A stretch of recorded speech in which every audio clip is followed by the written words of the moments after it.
What's up, everybody? This is Karak with ACG, and I'm here with Silver, Johnny, Absy. We are in podcast 452 of the Best Gaming Podcast. Thank you, everybody, for showing up and watching us talk about games. A little bit of science today, too, at the end, I think, because there were some science discoveries I thought were pretty friggin' sweet, as well as a couple of movies that I recently saw that were some sweet stuff about that.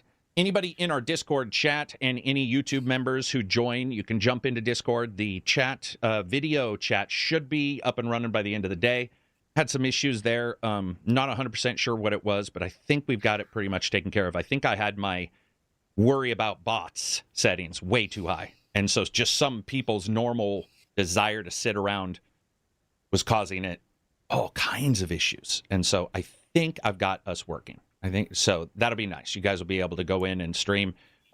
People who are of the higher tiers can already stream in the secondary podcast chat channel, but the normal one should be open for everybody by the end of the day. If you get a chance, hit the like button, tweet on this, share. We don't do ads at all now. You can also get an ad-free version if you are, because they'll do ads regardless of me hitting it or anything like that. You can also get an ad-free version that we post on Discord right away, so of the podcast, which is always nice if you want to listen without any even automatic ads. That's it. That's the spiel. Good morning, Carlos says. 2:40 a.m. where he is. Damn. The latest is Absy for us. What are you at, Absy, right now? I'm at 9:40 p.m. right now. 9:40 p.m. So not so bad. Not as bad as 2 o'clock a.m. Yeah. And thanks to everybody who tried to show up on Wednesday and didn't get a chance. I appreciate it. But we had a bunch of construction. People are preparing themselves for the next big winter storm or the worry of it. And they were installing generators I've never seen before, man. It was right out of a Civilization game when like a Civ becomes a big nation and they get tech. Right. They were installing those massive generators and there were like people on top of it. It looked just like somebody had clicked in an RTS to build here. And I was just watching the scaffolding. So are those like community? So like several houses can plug into that? No, they're not. But you know what they are? They're bonkers powerful, man. So I even have a double, meaning a gas generator to an emergency battery system. And those batteries are like you've never seen before. They're like Tesla batteries in your house, but without the burning and death. And these guys are installing the big gens. Like these things are 500, or not 500, 50,000, that's a house for a great deal of time. And then also installing like propane tanks to run them because gasoline doesn't sit well for a long period of time. So they're just getting all that running. It was actually pretty cool to see, but it screwed up our podcast. Propane also, thanks to everybody who jumped over to the other podcast and watched me. Go ahead. What were we going to say? No, it just reminded me of that old cartoon. Was it like King of the Hill or something? Wasn't that propane accessories? A propane salesman or something? Yeah, I sell propane accessories. I love that guy. Thanks, Dev Guy, for gifting a membership, and thanks as well to Frankie Donuts for doing the same. Let's start. First of all, Silver, what have you been playing? A little bit of everything, really. Elden Ring a little bit, again. Frontiers of Pandora. Oh, damn. Sorry, I wasn't expecting that answer. Continue. Some WRC rally still, off and on a little bit. Just sort of been vacillating through different games. What would you say was your best specific moment in gaming this week? That's a tough one. It is really satisfying in WRC when you go through like a really long rally stage. When you get to the end of like 20 or 30 minutes of rallying and having to be in that zone, like because you make one mistake and that's 20, 30 minutes gone. There are no rewinds. There's no retry in that. So yeah, you have to be on it. And so when you get through to the end, even if you don't necessarily get to the top of the ranking with best time, it's a pretty great feeling when you get through. Rewarding. You're being asked if you use a wheel. I do not. I mainly use a gamepad. I've been having trouble mounting my wheel on my desk, so that's been a bit challenging. So I've just been coping with the gamepad, and it's worked fine. Gotcha. What about you, Johnny? What have you been playing? Final Fantasy VII, of course, and Last Epoch. I created a really cool character that summons a giant wraith. So like a massive summon that just obliterates everything. I have this fantasy with like big summons in those games. I always want like the biggest Giga Chad summon possible. So what's he look like? What is the character? What does this summon look Imagine like a Reaper, like, you know, like with the scythe and everything. Yeah, he's a Wraith Reaper kind of guy. He's like 3-4 times the size of your character. Just damn amazing. Yeah. And what was do you have any particular gaming moment this week that you were like, oh damn, that was awesome? I mean, it's been Final Fantasy VII, and I took your advice. I'm only playing it on my own time. It's this sort of big sprawling adventure.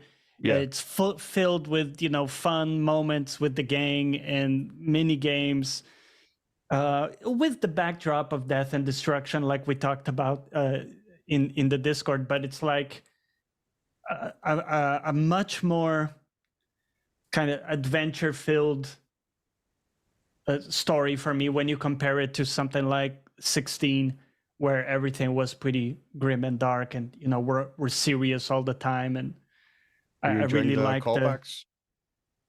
Yeah, absolutely.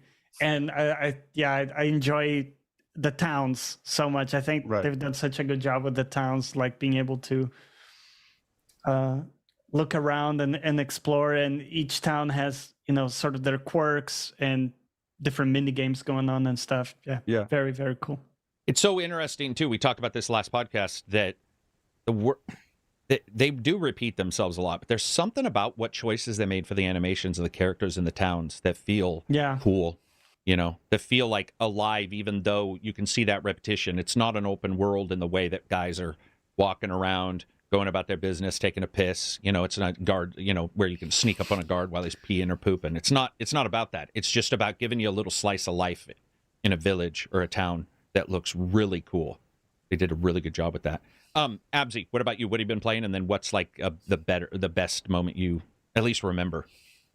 Yeah, same. I've been playing Final Fantasy VII. I think I'm around like 74 hours in. And the game is beefy, dude. The game is really, really big. And when you sometimes you think like, oh, that's it, you know, and then they hit you with something else, and then they hit you with something else. Like I was like 60 hours in or something, and I was like, well, shit, like I feel like I'm getting close to the end. And then I look over on my PlayStation thing, and it shows me that I'm like 50% through the main story. I'm like, okay, dude. But yeah, as a Yakuza fan, I'm loving it just because it's like a bunch of mini games, dude. Just so many mini games. So many mini games. Like I just even now, like I just found one where it was like actually I found one where Final Fantasy 12 likers will probably enjoy. It has a cool little thing in there. But yeah, it feels like you know, like Final Fantasy 16, as Johnny said, was a very, very, very good, well-written, dark story, kind of like Game of Thrones vibes, like very you know, and but the scope of it was very like, it was very narrow. They just told this one story. I don't think they had like not time, but they didn't have the type of game it was didn't allow for like a adventure with friends and doing all these different things. Whereas this feels like a TV show, you know, it's like, oh, this is the episode where they go and, you know, do this and that. I'm not gonna say. I was gonna say something, but I don't want anything to be a spoiler. A lot of cool surprises. I think the best moment was like going into a certain. Is that a spoiler? Like would people know what? If you're mention the name of a location, name of location might, but you can explain like it's like a place with a lot of mini games. It's like a big bustling place full of mini games. Going into that was like a really, really cool thing, because like also the music from it, there's like that same place exists in like 14, and like hearing the music again and stuff brought a smile to my face, and I was like, oh, we're here and shit like that. So that was really, really cool. As for yeah, that's it. I kind of want to go into some stuff, but it's very like spoiler territory. But other than that, I also tried a new roguelike game called BlazBlue Entropy or something, which plays really, really, it's a really, really fun game. It's like it's 2D, but it's kind of like a Devil May Cry but roguelike, where you have like a bunch of characters and they all have different move sets, and then you can get upgrades within the levels to add more like combos and like directional attacks and all that crazy stuff. So that's been pretty fun. Yeah. And that would be like your highlight, is finding that place with the mini games at Bustling. Yeah. I mean, there's another highlight where it was like but like not a happy highlight. It was kind of like a whoa, you know what I mean? But that was like definitely the big happy highlight of the game for me so far. Yeah.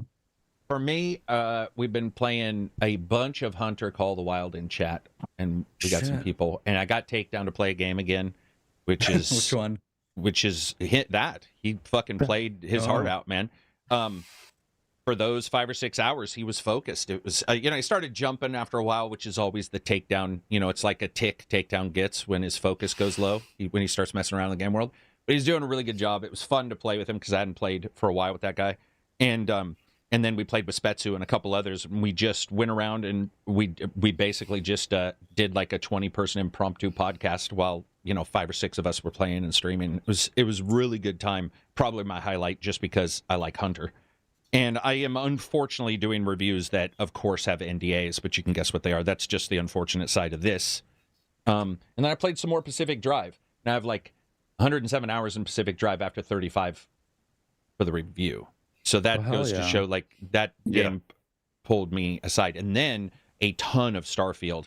I found some stuff in Starfield. I noticed them when you were playing, but I didn't know they were like gameplay mechanics or loops or like a in-depth thing. And I can't remember if I was telling Johnny. I was telling somebody. They were like, "Oh, you're playing that a lot." It's nice on the Legion because you can sit back and stream it. Well, so these gameplay loops, you mean? Yeah. So I guess it's not a spoiler because they're in there, but there are very specific outposts that have a notes section with the provisioner, with the person. And those notes have legendary weapons and hints about going to places. And those seem to be somewhat procedurally generated, I think. I could be wrong on that. But when I was playing the game, I thought it was a one and done, or a very specific number and done. But then I just happened to go to the Reddit, and I was starting to see like people were, like farming this. We're like going out to these tougher areas, to these places the notes section has, and only some people have them, which was another reason why I think I just thought it was a one-off. You'd see it, you'd be like, they gave it to this guy. He just has these 2 or whatever, but they don't. They actually have multiples of them. And I just absolutely had a blast, like doing a bunch of combat and going around. And then got a couple bigger ships, which was enjoyable to sort of mess around there. And there's a lot of little things in that game that I wasn't like. I was aware there was some stealth in the way the game played with the clothing.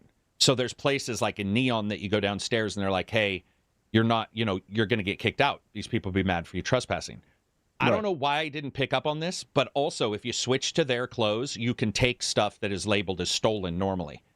You guys may have known that. I didn't. I didn't put 2 and 2 together. So I went to a spot with a bunch of stolen stuff, and I was like, well, but I have their equipment. Put it on, started grabbing stuff, and I was like, oh, of course.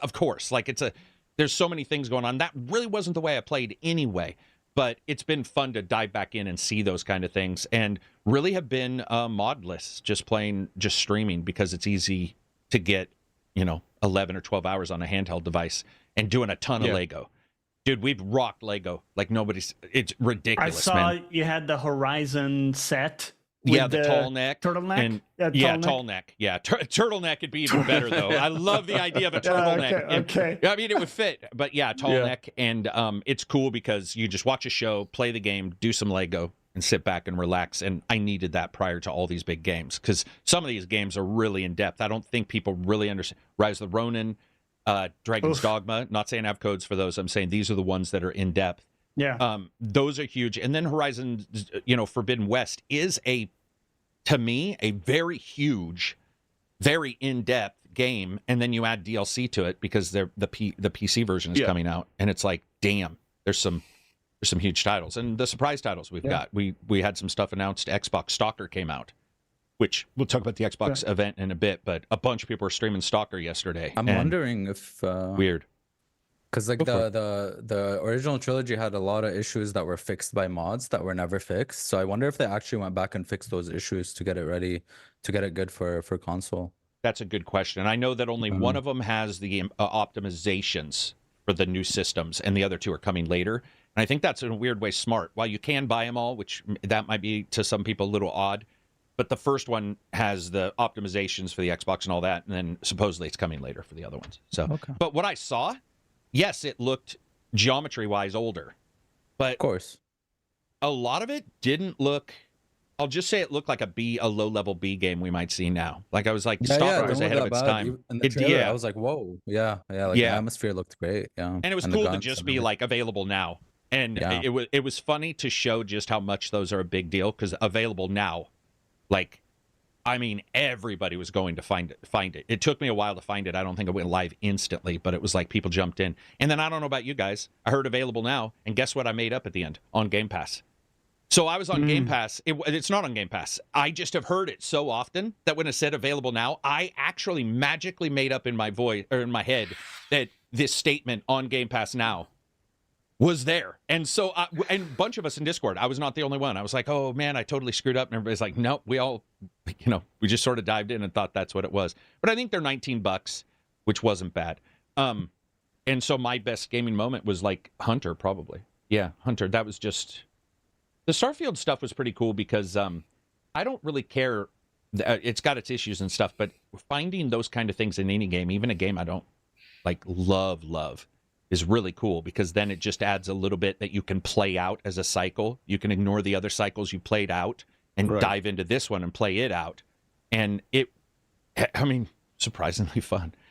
Moving on from there, the Xbox event. So Alters was shown. That's the one where you have multiple copies of yourself. Dude, and you're in a love big that rolling event. wheel.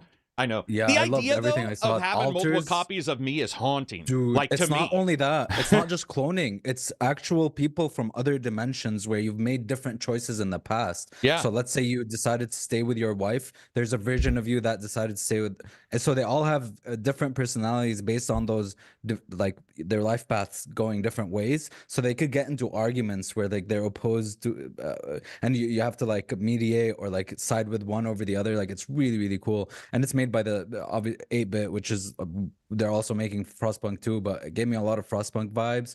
I wonder like what kind of because they showed also third-person gameplay where you go outside of like the rolly thing. So I wonder what that's gonna entail, if you're gonna go just like loot stuff and get it. It back sounds to like survival base. to get the wheel continuing to roll, because one party says in there is we're consistently trying to escape the death or the sun's death rays.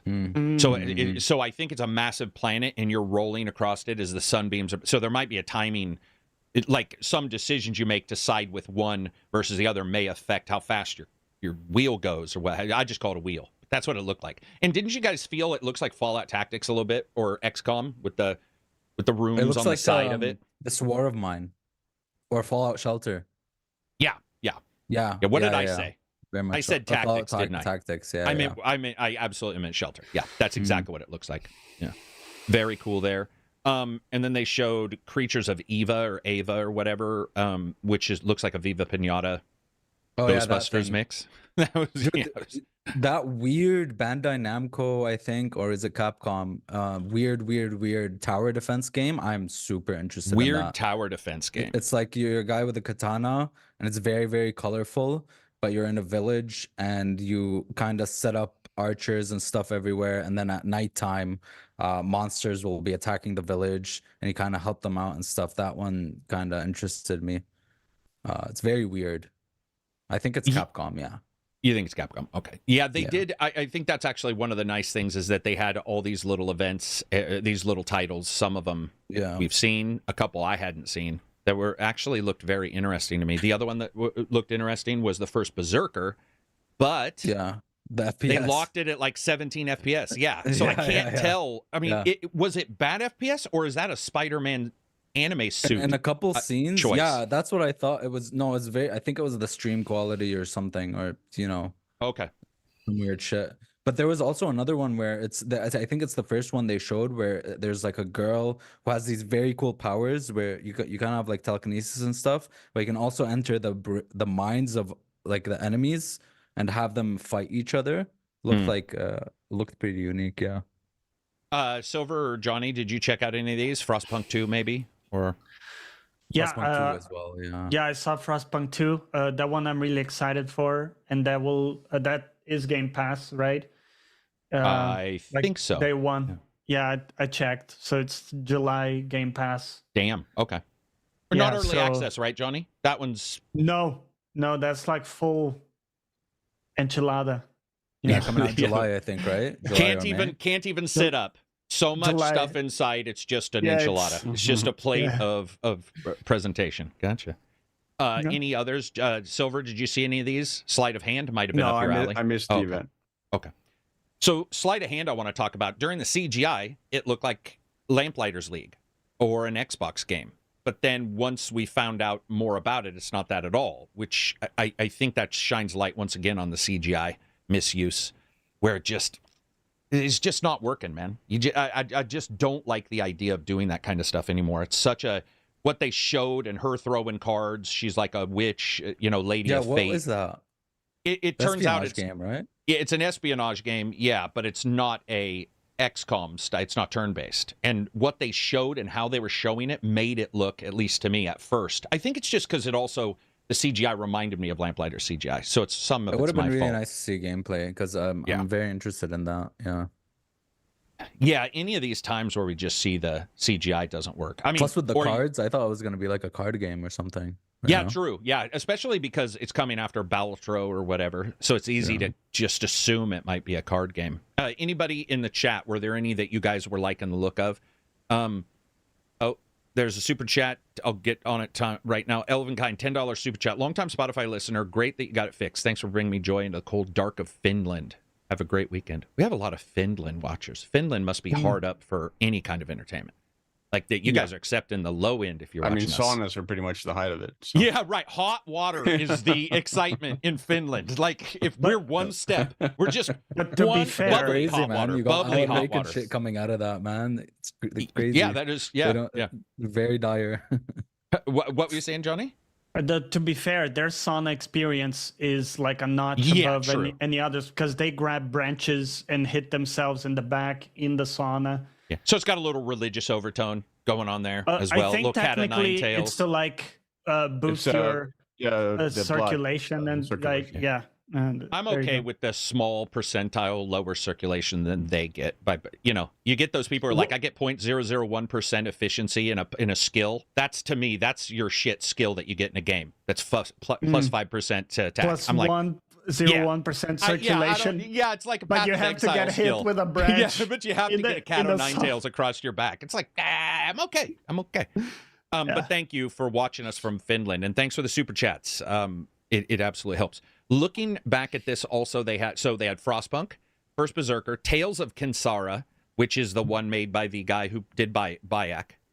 The voice actor who did Bayek is making his own game. Yeah. That's a 2D title, looked good. The Altars, which we talked about, Creatures of Ava, which, like I said, is sort of Viva Pinata and Ghostbusters. They showed Persona 3 Reload something, DLC subtitle or something, right? Is that what it is? Okay. I think so. I think it's a DLC. I don't know. I haven't played the game, but I think it's a DLC. So we live in weird times, guys. When we started this, Persona and Xbox was not a thing. Like, it's very interesting term. Yakuza was full on PlayStation. Even if you get downloadable content for like a remake, that's pretty unusual in itself as well. Well, that is true. Yeah, that's also true. It's just weird that in 5, 6, 7 years, the huge cycle of changes and partnerships, and suddenly seeing like Sega, Yakuza shaking hands and coming on the Xbox. I had forgot Yakuza. That was a massive get too, because Yakuza games Persona is a massive get, but they are older, where Xbox is getting the newer. Yeah, they did get both Persona, but they've also gotten Total War, right? With Warhammer on Game Pass as well. No. Yeah. That's ridiculous. From Sega. There was one other one that I wanted to talk about. We talked about Stalker. I think that looked good. Frostpunk. Oh, Sinking City 2. So Sinking City 2 is an odd one. Kickstarter, which makes sense, right? They are having some war issues, and not some war issues. I'm not deballing. I'm just saying there are these other issues that affect them. So, but they also stated that they're going away from the detective elements. Those are just optional. This is a survival game. And I got to tell you guys, when I hear survival, you know me. Yeah. It's like, it's also like as a concept for like for Lovecraft mythos, that appeals to me less than detective. Absolutely. Like And can't we all admit that technically any game in a Cthulhu universe is survival anyway? And I mean, that's the right. very fact of Cthulhu. Yeah, the investigation is the survival element. Yeah, the investigation is the survival, and we all know you're going to die. It's like in the fiction that, so it's weird for them to push that, but you know once what? you get the answer, you go crazy and you die. Yeah. It's the only game where Disco Elysium, you read a book and I died. So I guess there are a couple other games out there where learning shit can kill you. But. Yeah, there was that. Just picking up the book could kill you in Disco Elysium. So yeah, picking up my shoe from the floor. What were you saying, Johnny? I was gonna say, do we know if it's like survival horror? Yeah, where it's kind of like Resident Evil 2. Okay, so it's not survival in the sense of survival games where you're punching trees. I think the survival came separate from the horror element, so it seems to me like there might be some of that. Some of it. It could just be him learning wards and stuff to stave off insanity. I don't know, because there's so many Arkham games, let's say on PC and in book or board game form, where that is the survival. They replace trees with, like wards and things that keep you alive and sustained versus trees versus grass and, Yeah, and you have to balance your sanity and all this type of stuff. Yeah. Resource management. Yeah. So there's all this kind of stuff when it comes to them. I do celebrate that they're able to make it, and I think Kickstarter is probably the way to go for them. The very few that I would suggest, but I mean, I hope it gets out. A Kickstarter or a Patreon quickly. of some sort or something. Yeah. Anything else for the Xbox event? That was 30 minutes of just content, which was good. Stalker is probably like the biggest. We knew it was coming, but the idea that Stalker's, out and you can play it is pretty sweet. Is anybody going to do that? Man, I've thought about it. I might do the trilogy before the second. If there's not a lot of games coming out, I really should. Because the only experience I've had with Stalker is with mods and drastic overhauls and you know what I mean? Like the anomaly mod or something. Yeah. Anomaly and with escape, like an Escape from Tarkov mod where. It's just a systematic game, like it's just systems, so like there's factions and all that stuff, and there's not much of a story, so I never really did like the actual story of the trilogy, but I'm thinking about it. I love Stalker. So yeah, I know Jay was playing it last night, and they were talking when we talk about things being fixed or patched, he did state that the enemies still seem to be pretty spongy on some difficulties, so at least some of it hasn't been adjusted or changed. Right. Yeah, man, it was cool to see. It was cool to see them do a little one. I love these events, man. The lack of E3 sucks because, you'd have that big hive of activity, but having these guys do a 30-minute event. Yeah. But having a 30-minute event is also pretty nice. You just come in, you get out. It was just all trailers, and then we're done. Thanks. And I like it with Nintendo. Just trailers. It's really cool. Yeah. It's awesome. And there's nobody to talk to get misinterpreted. It's just like you might misinterpret a game trailer, which I think I did with at least one, especially, like I said, I can't tell if Berserker's locked at 14 FPS or if that's like just there. I don't know, man. I looked at it. That was pretty even 14 FPS. I don't know. It felt like it was the smoothest unsmooth FPS ever. Like it wasn't going up and down. It felt like it was always really low. It's really weird because I think it was Game Awards when they showed it. It was very smooth. Like it was very. Okay. Well, then it has to have been the capture. Yeah. Okay. All right. Makes sense. I mean, we've seen them capture. Remember, a couple times they captured an HDR or whatever, and they put it on SDR, and you're like, dude, this is gray. Like I can't see any. Yeah. I can't see any separation. So it happens. Any big news this week that you guys like, or any big things this week that have popped up? The Ghost of Tsushima PC port. That was definitely one of the biggest. Yeah, really cool. And that'll include everything, which is nice. Yeah. What do they say? March, April, May, right? May 16th. And what for people who love ultra wide screen, it does have ultra wide. I think that's one of the games that I see it like actually benefiting from ultra wide. Like it just looks like it's cool there, like with the huge open vistas and stuff. But I don't know. I've never gamed on an ultra wide. Cinematic. I'm never going to game on it. Yeah, I have, and I'm never going back. But yeah, I play too many other altered. If I was just going with the specific games and was able to choose just ultra wide games, it might be a different thing. But yeah, I don't like how they do the HUD. Where you have the HUD kind of like halfway towards the edge. Yeah. Oh yeah, because it's so OCD, big, right? Yeah. It does. Yeah, because Can you imagine? Oh, my health is this. Oh my dude! At some point, you'd be like, okay, my neck hurts. And I get it. Yeah, it makes sense. If it was all the way to the side, yeah, you would have to all the time. But still. And so I will admit I was wrong. I said last week that was to be announced, and I was off by a week. Everything I had heard was that was actually supposed to be announced last week. So it was nice to get it out this week and have it be announced. And it's going to have all the DLC and all that stuff. The multiplayer is great. The little island, I can't remember what it's called. I can't remember what the island DLC is. Is that actual story DLC? Like damn. Yeah, it's story DLC. And as somebody corrected me. Ending? No, I don't. Okay. How many endings are there in Ghost of Tsushima? 2. Is there a live and dead? Because this would be the live one.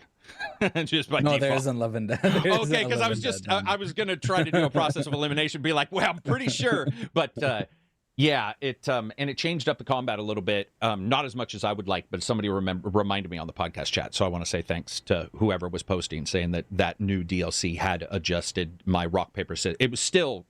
It was less rock, paper, scissors than the original, which is nice. So, and then you have the multiplayer, which Johnny and me and Reg played, I believe. That one is pretty fleshed out. I didn't know it was as fleshed out as I played it recently. Yeah. I was like, damn. Was surprisingly enjoyable. It was surprisingly enjoyable. Yeah. It's sad we say surprisingly, but I guess I just didn't expect it to be. Yeah. You know what it is, I think, dude? They kind of removed the rock, paper, scissors thing, if you remember. Because you had different things you could do, stances, different attacks, but it was all pretty much like equally effective. Some stuff was better than others against certain things, but it wasn't the same like rock, paper, scissors, where if you didn't use the correct stance, it was just ineffective. So I thought that was really cool. It was like a more fleshed out. Well, yeah, like a more freeform, flexible, freeform. Yeah, flexible. Yeah. I think I just liked it because I was playing with you guys. I think by the time I played it was very good, and I reviewed it, and I liked it. But I wouldn't have returned to some other thing for Ghost. So it was more about playing with all you guys. The classes were also just pretty well designed, I found. Like they were all pretty fun. Like there was the stealth class, which could be insanely powerful. Like the samurai class, which was also pretty powerful, and then there was the range class that I forget the name of. Range class was actually pretty cool. Yeah, where you could just like machine gun arrows if you knew how to aim right. You could just headshot like consecutively, regaining ammo infinitely, and be incredibly powerful there as well. There was a lot of fun. It was a lot of fun to like experiment and synergize between those classes. I would say also when it comes to looking at the future for Ghost of Tsushima, when 2 comes out, I'm assuming it'll have multiplayer day 1. I just feel like, especially with Rise of Ronin coming out, it's got a multiplayer component and like not PvP, but a multiplayer component built right in co-op. I feel like it would be weird if Ghost of Tsushima launched and it was just fully flat single player, especially as with competition being as high. The multiplayer mode will be included day 1 in the PC. Yeah. No. I'm saying Ghost of Tsushima 2. When 2 gets announced and comes. I don't think that they would go backwards in 2 and just have single player, then later do it. I was just thinking that because of this it would be really cool to see it featured in the sequel as well. Exactly. Just have it be there because they've already shown it works, and then add it in. That's just my hope. On the other hand, go ahead. Like the hopefully the evolution will stay true, because I wasn't a fan of like the evolution of the Mass Effect multiplayer from Mass Effect 3 to Andromeda. Or lack of, I guess. That felt like a devolution rather than an evolution to me. And it is possible we have seen that, where less time is spent on the sequels multiplayer than on the originals add-on expansion multiplayer. That has happened before, so it's not, as you just said, there's at least one example. Matthias 50 SEK says, just so you know, Silver, Sweden will always be superior to Denmark. You have a decent, I don't know what that word is, POLSE? No, I mean, it's very kind of you to just outright reveal yourself as completely delusional from the start, so we know we can dismiss whatever you have to say. So it's awesome. That's awesome. I was asking people what they're getting. A lot of people are saying Rise of Ronin fired up for Stalker. Dragon's Dogma 2 is probably going to be the one. And then Unicorn Overlord scored high, and I see some people getting that. Yeah, it's doing well. I love that Unicorn Overlord, even the people who played it and reviewed it were like, it's doing a lot of weird shit. Like, it's got a lot of systems going on. I saw gameplay. It looks so unique. Yeah, it's almost like grabbing all the mini games from Final Fantasy and Yakuza and making them the main game in a weird way. You're just like, dude, there's some weird shit going on here. Yeah. Are you getting it? I don't know. I might at some point when there's free time or space or whatever for a game, but I thought it was going to be, because I only played 13 Sentinels by them, so I thought it was going to be some like other super story focused game like that. I was very excited for like another story like that, but it's I think the story isn't like that big of a focus in that game. I think it's mostly like the strategy stuff. That came across in the reviews too, that it was a very blasé story. It wasn't about the story. It's about the tactics on tactics. I mean, I might like it a lot. I like those types of games, but yeah, unfortunately, I was like, because 13 Sentinels is like a once in a, like, it's like a one of a kind type thing where it's like on my top 5 games of all time. So I was like really hoping for something else like that, but that's cool too. This is cool too. It seems to be doing well. Yeah, it seems to be doing really well when it comes to reviews, and I think they even already said sales were good. Helldivers sales, they also said, are above 5 million already, but I think we expected that for Helldivers, which we'll talk about in a second. Any other big news other than like the ones we posted? Anything that like has there was we talked about it like prior to the podcast, but like the Dune reveal for the survival game from Funcom, which was I just caught a bit of it, like bits and pieces, but it didn't leave like a major impression on me. It reminded me a lot of Conan Exiles, their previous title, just in how it looked like it played, like mechanically. And I really like, the thing I'm most curious about with that game is how they're going to incorporate the sandworms aspect, and I didn't see any in any of the footage I saw. So I think they are still yet to show that. Unless I just completely missed it. But other than that, I mean, it looks interesting. The idea of like having to go out into the desert to like resource gather and fight with other players is potentially interesting. And then go back to your base and use those resources to scale up or build or whatever, tech up or whatever you can do there. That's interesting. So there's definitely potential there, but I was kind of let down, I have to admit, by Conan Exiles a bit, where that was a game that felt like that had a lot of potential, but ultimately it's kind of petered out. But so hopefully they'll manage to do more with the Dune IP. Imagine this. Imagine your Dune characters. You're out in the sand and shit, and the sand is not just dunes, right? It's rocks. It's pebbles. It's all that. Imagine if somebody's got a skill of stealth that's very high, and when they kneel down and go into the sand, pretty much invisible. And then you have like a level 1 guy, like the Fremen, or whatever. Exactly. And so that kind of stuff. The problem that I have with any desert location is that its camouflage systems are always so difficult to really nail down, and it removes a big segment of it. So, I mean, obviously the Fremen, that's their thing, and you see it in the movies, you hear about it in the books where they're hidden in the sand. They really are going to have to nail that. But then in an MMO, how do you nail that? How does that become a gameplay mechanic? I think the biggest hurdle there is that the mechanics of how games are built, because in games by necessity, deserts are kind of sand in deserts is solid ground. It's correct. Yeah, it's not. Yeah, dude, can you imagine the GPU cycles you'd need to simulate a sand dune? Actual a single grain of sand dune? Grains of sand. Yeah. Yeah, that would be ridiculous.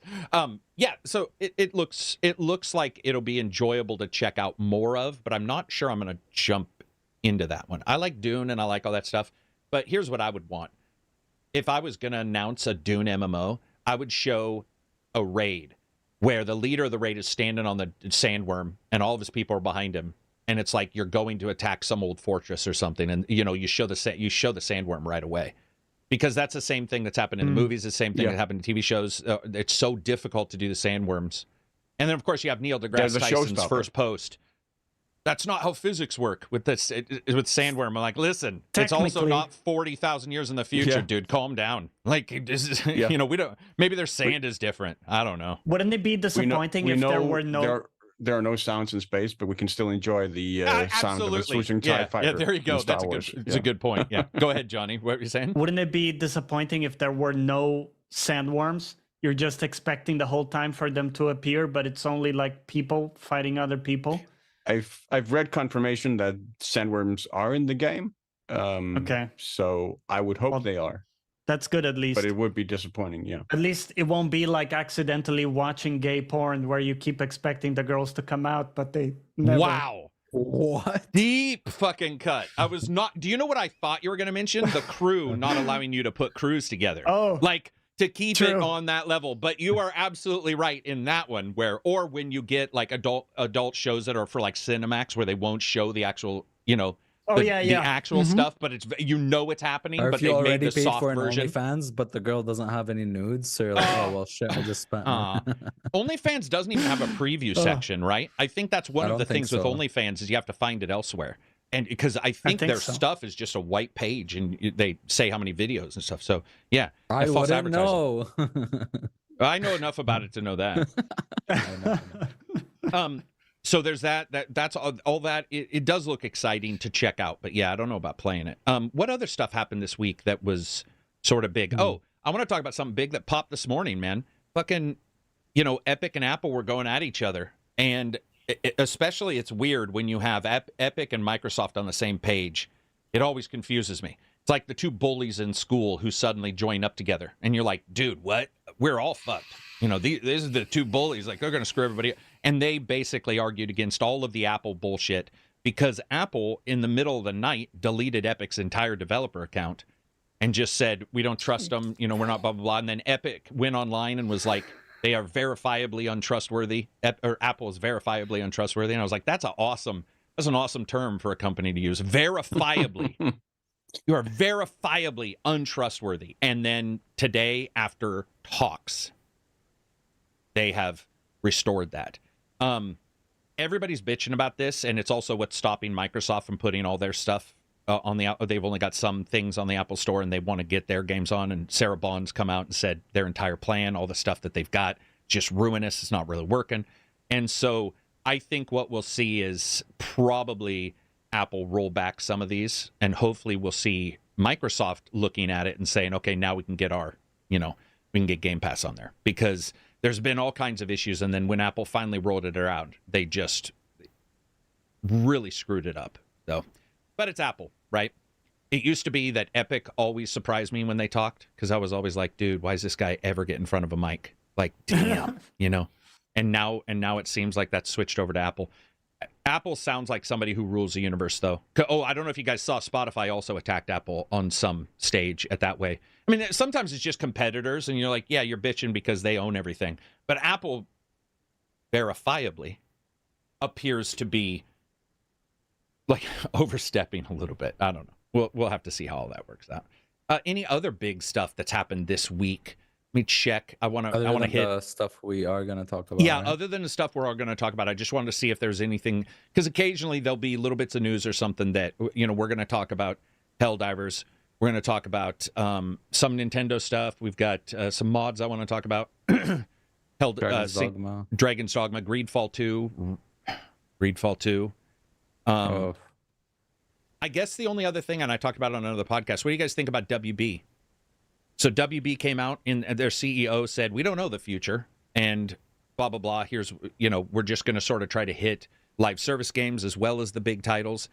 But then it looks like this morning there was an announcement that small radios, big television was pulled by WB from Steam and PlayStation stores for some reason randomly. So the company put up the game for downloading free. And it looks like they feel like it might be related to all this. The Ars Technica did an article that says it's kind of depressing. WB Discovery pulls indie game for business changes, meaning the changes that they're looking forward to in the future here. Maybe I didn't really understand exactly what those business changes are. But WB's made a couple big announcements lately. And I talked about this on another podcast. I don't think anybody trusts any company, right? Let me just agree on that. It's a company. It's made.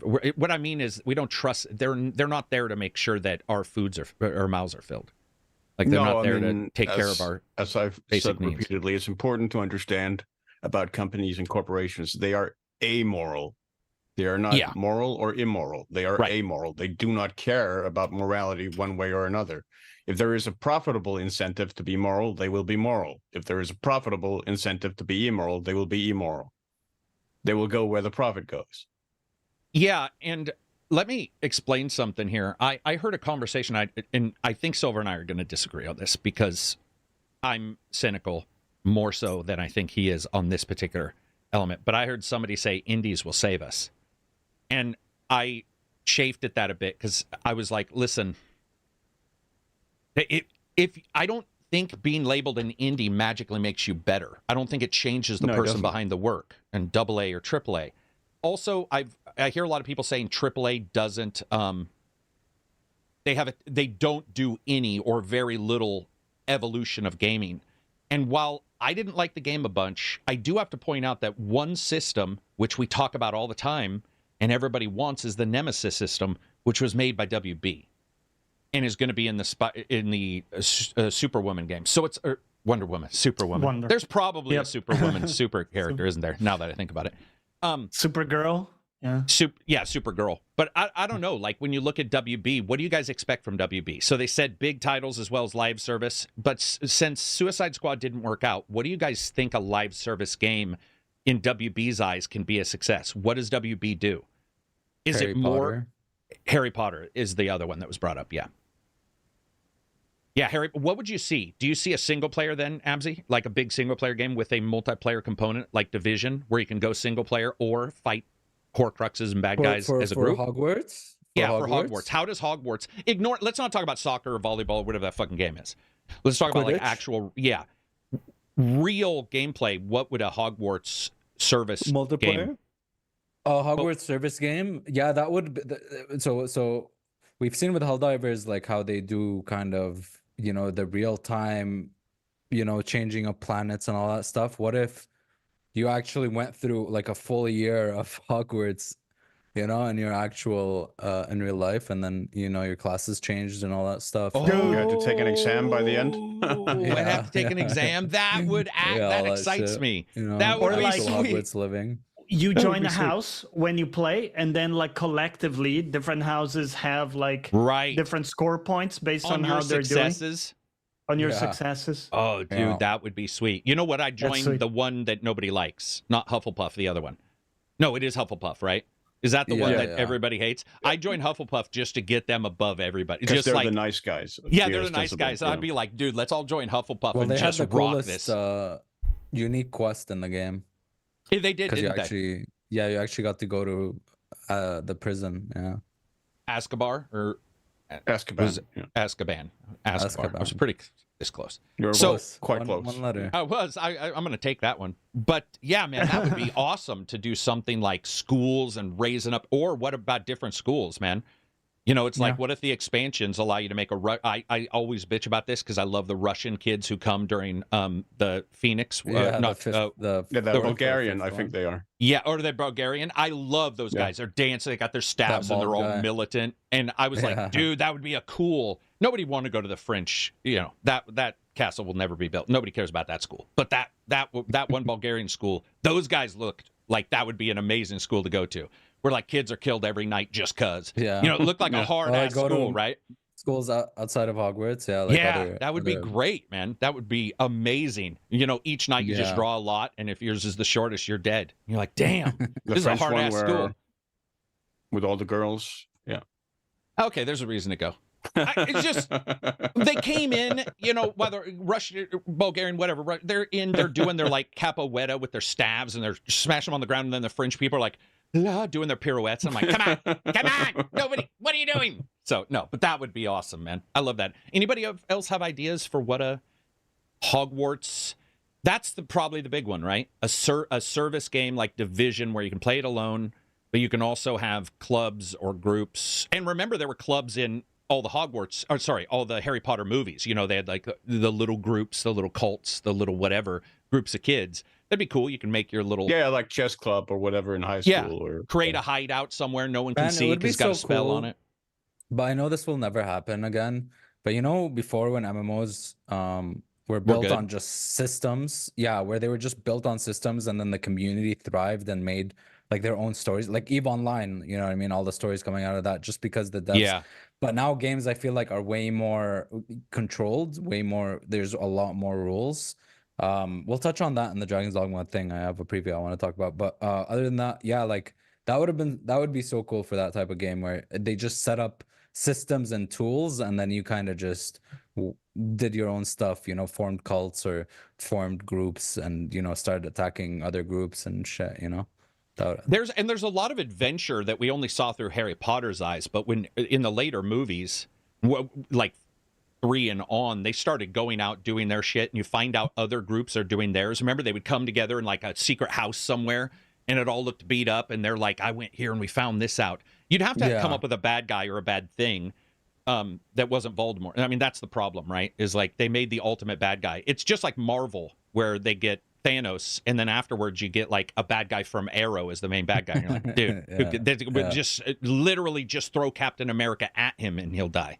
So who do you create as a bad guy in a Warner? What's your crux? I guess they don't care in MMOs. Now that I think about it, MMOs don't always have a.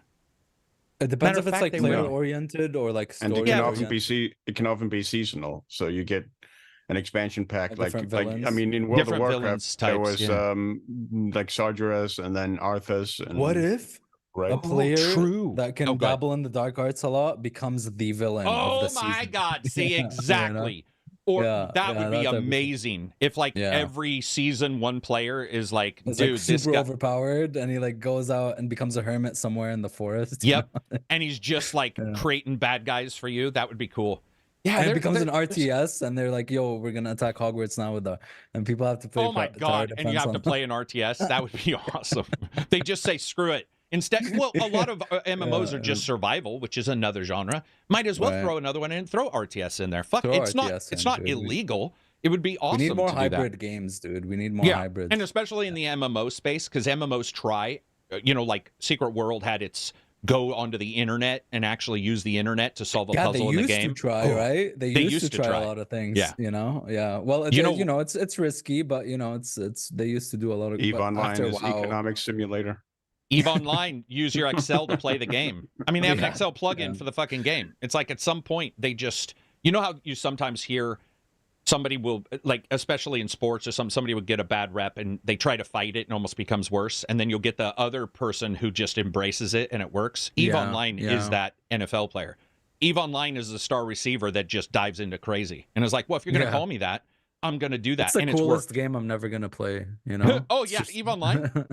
Do you play it? yeah. No, you do. It's I'm just never gonna play Well, it, but it's just so cool. Look Yeah. at those skills that take like days to train. What if a Harry Potter had something where it's like, if you need to learn this magic, you're not going to learn this new magic spell right away by just doing direction. What if it is a long-term skill that you learn Yeah. or something where you get access to a new school? Again, the big problem is that fiction is solidified pretty well in and of itself. So I think that's what even the new movies had a hard time figuring out what to do. SBZ, $5 super chat. Will you review Sandland? I'm planning to get it in honor of Akira. Sandland. Probably will try. It depends on when Sandland comes out. I love the look of it. I think it looks awesome. Looks exactly up my alley. I almost said something else, and I don't know why. Probably the OnlyFans talk. Yeah, it looks. I think Sandland looks really cool. I'll ask, but I still don't get codes sometimes, but I'll try. Anything else about WB? What other WB stuff could there be? Hey guys, don't keep reminding me about super chats. I've got them. Don't worry. We're trying to actually not break the conversation as much. Go ahead. What does WB own? Lord Mordor, DC. Its own DC universe. Yeah, it is DC universe. Yeah. Then just make another DC universe game, right? But what do they do? Because, dude, I think DC's got a really horrible rap because of bad movies, and now, they do a Batman game again, but that's not right. Okay. What about this? How do you do Batman in the way they want to do to get success? Do they do a Batman and then there's a multiplayer later and there's like 18 Batmans from different dimensions fighting bad guys in alternate worlds? Ooh, multiverse Batmans. Injustice nailed it. Yeah, I do. My brother was playing that today. You're playing Injustice? Injustice 2, yeah. I'm assuming? Injustice 2, yeah. I mean, they have Fear and Rampage. They have Fear? Could be. Yeah. You could definitely build something around Fear. You absolutely, a shooter MMO service style game, and Alma was her name, right? Yep. Becomes Wait, ultra they own powerful. Hanna-Barbera. Yeah, they own Hanna-Barbera, but I got to just be honest. Yeah, Huckleberry Hound, the game. I'm a huge fan of Hanna-Barbera, but holy shit, is that a racist? The old stuff, dude. Old when we had Brian Edward Hill on, who did the comic for Hong Kong Phooey, I went and listened to the theme song for Hong Kong Phooey is like, dude, you said that out loud on a cartoon? Like, it is Chop Cat. Dude, all those old cartoons Chop Cat. Yeah, they're on the edge, man. They're on the edge. Even Bugs Bunny and what else does Hanna-Barbera let me look. Hanna-Barbera IPs. I'm looking. Terminator. And there's a Terminator game coming out already too. And by the way, I'm sure it's by the same people who did RoboCop, isn't it? I believe. I could be wrong on that, but it's in the same vein as that new RoboCop game. It's what I mean vein wise is not AAA, it's that. It's a double A, I think and I saw it's a the multiplayer trailer for that, and I found it looked underwhelming to me, sadly. I did as well, because I also think it looked sort of pieced together so far. If that makes sense. Haven't really seen some meat on that one. So I'm looking at they have a list of video games. Let me look on Wiki. Is there in the Chocolate Factory? That's a video game? Dude, Rampage? A Charlie and the Chocolate Factory single player game. See, that's the problem. I said single player. Yeah. So they own Speed Racer. Scooby-Doo. That could be a lot of fun though, yeah. As a location, the Chocolate Factory could be an amazing video game location. Yeah. Can we also give them props for one thing? It's easy to hate WB, that they have offered one thing to me continually throughout the years that I'm going to celebrate regardless of any other stuff and any bitching, and that's Lego. They really have nailed so many Lego games. It's been unrealistic. I mean, Undercover or whatever was phenomenal. Villains I liked. It wasn't as celebrated. The Avengers ones I liked. They do a lot of Lego, and even as an older gamer, I dig them for some. The Lego games are like just stupid fun. Are all of them by WB, like Star Wars and everything? Yeah, they'll all be by WB's, what do you call it? Okay. Like one of their development houses. Maybe the Star Wars aren't, but I'm looking here. Lego Universe, Lego Harry Potter, Lego Mortal Kombat. Oh, no, that was an add-on. One superhero Lego thing Ninja I would actually really Go. like to see from them would be just like a cel-shaded Batman game action. So like Shattered Universe, but just the one Shattered Universe that was cartoon. The Shattered Universe Spider-Man game. Remember, it had 4 universes and one of them was cel-shaded. Is that what you mean? Like no. You still look like Batman? Yeah, like that one universe. Almost like Batman the Animated Series, but as a video game. Hell yeah. Gargoyles. They own Gargoyles, don't they? Doesn't WB own Gargoyles? Can you imagine a Gargoyles? I think that's still Disney. Oh man! All right. Well, my Gargoyles excitement died. But that IP is lost to time, man. Unfortunately, that was such a good show. My big worry is that from the Suicide Squad, you would say maybe failure, just because it got so much pushback, right? Right. I hope they don't take the lesson from it that they shouldn't do alt stories. Absolutely, bro. Thank you. Because some of the best like superhero stuff has been alt stories for me. Mm-hmm. Like you talk about Injustice, right, had some stuff in there. Yep. But I think that sticking to the canon is very restrictive in a way. What I is much comic book prefer if you canon? can. Comic book canon usually is only Like, isn't there just restricted always to their multiverses to and their shit? lines. Yeah, but then once you break There from are, it, but there is one specific like Are we strand talking about of Batman? universe kind of that is often considered. Oh, I see what you're saying. the Yeah, main there is. canon. That's what I was getting to. Yeah, there's usually the specific. This is the main Batman, and then all Yeah, the side like in ones. Marvel Like- Earth 6, Like, what back, is it, Batman something Begins 6, was because very there are Yeah. so different many. than Arkham. But yeah, I think Like, it's Batman 616 or Begins- something. Yeah, Hang in on. Marvel. Yeah, what were you saying, Abzy? Like, Batman Begins was very different than like Arkham and stuff. Right? Like how like there's different Yes. tellings of the stories of how Batman Yes. became Batman or how he fought Joker or whatever. Like what is canon? Don't get on me, but what Abzy just brought up, I personally feel one of the best developers to make a Batman game. Please bear with me for a second because it's going to sound like it doesn't make any fucking sense. But I think Ken Levine, Batman, would be incredible. And the reason Yeah. why is because if you look at Infinite with the grapple and all that and the guns, it's all the hand-to-hand. That's already been there in other games. The moral choices. There's very few people who can write moral choices that are grayness of Batman. In fact, it usually fails. It usually feels like Batman. It doesn't feel like a true thought process. I actually think that he could make something that would question... And his delivery and his ability to deliver story, I actually do think he could do. And what I was getting to was, you know how Batman has been given to multiple directors now? Give it to multiple creators, not Kojima. Christ. Not Kojima. Give it to Why? other It's directors. espionage. You can make No. like an espionage. No, Yeah. because it'll turn into a 4-hour cutscene. We already have a Telltale's version of Batman. We don't need another one. I really agree with you there because Levine kind of already did that with Freedom Force, True that, yeah. which was a rational was sort Ken. of love letter to the silver and golden age of American superhero comics. And an amazing game. Yeah, and Freedom with Force was actually by with like Levine? amazing wow. amazing characters that really had like were really nice tributes to real superheroes, but also had a lot of depth to them. Like Manbot as a character was a character with a lot of depth to him, really complex. And there was, even though you had villains like Nuclear Winter and Freedom Force versus the Third Reich, the sequel. There was still a lot of depth and fun there. Yeah, for sure. And you And can make so many side games too that aren't about, Batman or like the big. Yeah. I Yep. mean, hell, You could do Calendar like Man. Dude, Just let me be the butler, and I only see Batman like leave for action, and I stay home. I'm house managing. It's like a colony manager. You're studying, researching new tech for Batman while he's out. He brings some Yeah. resources back. Since Batman kills many times in the comics anyway, not in the main, but there's like you can even look and there's a list of Batman comics where he kills. You can do that. I think a Ken Levine one would go there. I don't think they'll go there unless they have some reason. But with Batman, we saw the back fat version with Ben Affleck. We saw the the remake with Nolan. We saw the originals in the 80s and 90s, and then you see Patterson's version.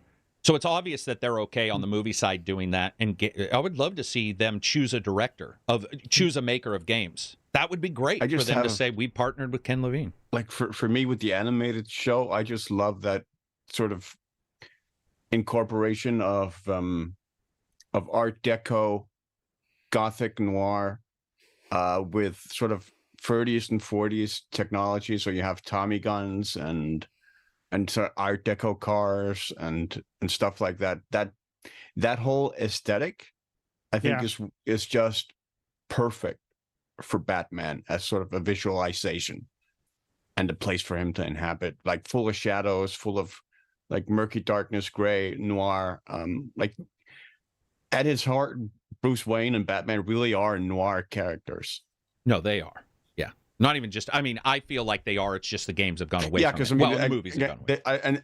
And because he's so deeply inspired by a noir character in The Shadow. Yeah. What other things does WB own? I can't find a. Oh, they used to own Hitman, right? But that's been purchased by those guys. No, that was They've Square. got enough IPs. Oh, was it? It's just on here. Yeah. I'm. Maybe they publish. Did they publish it? Maybe they just published it. Yeah, Hitman was on here when I was flicking through it. I'll have to find it again.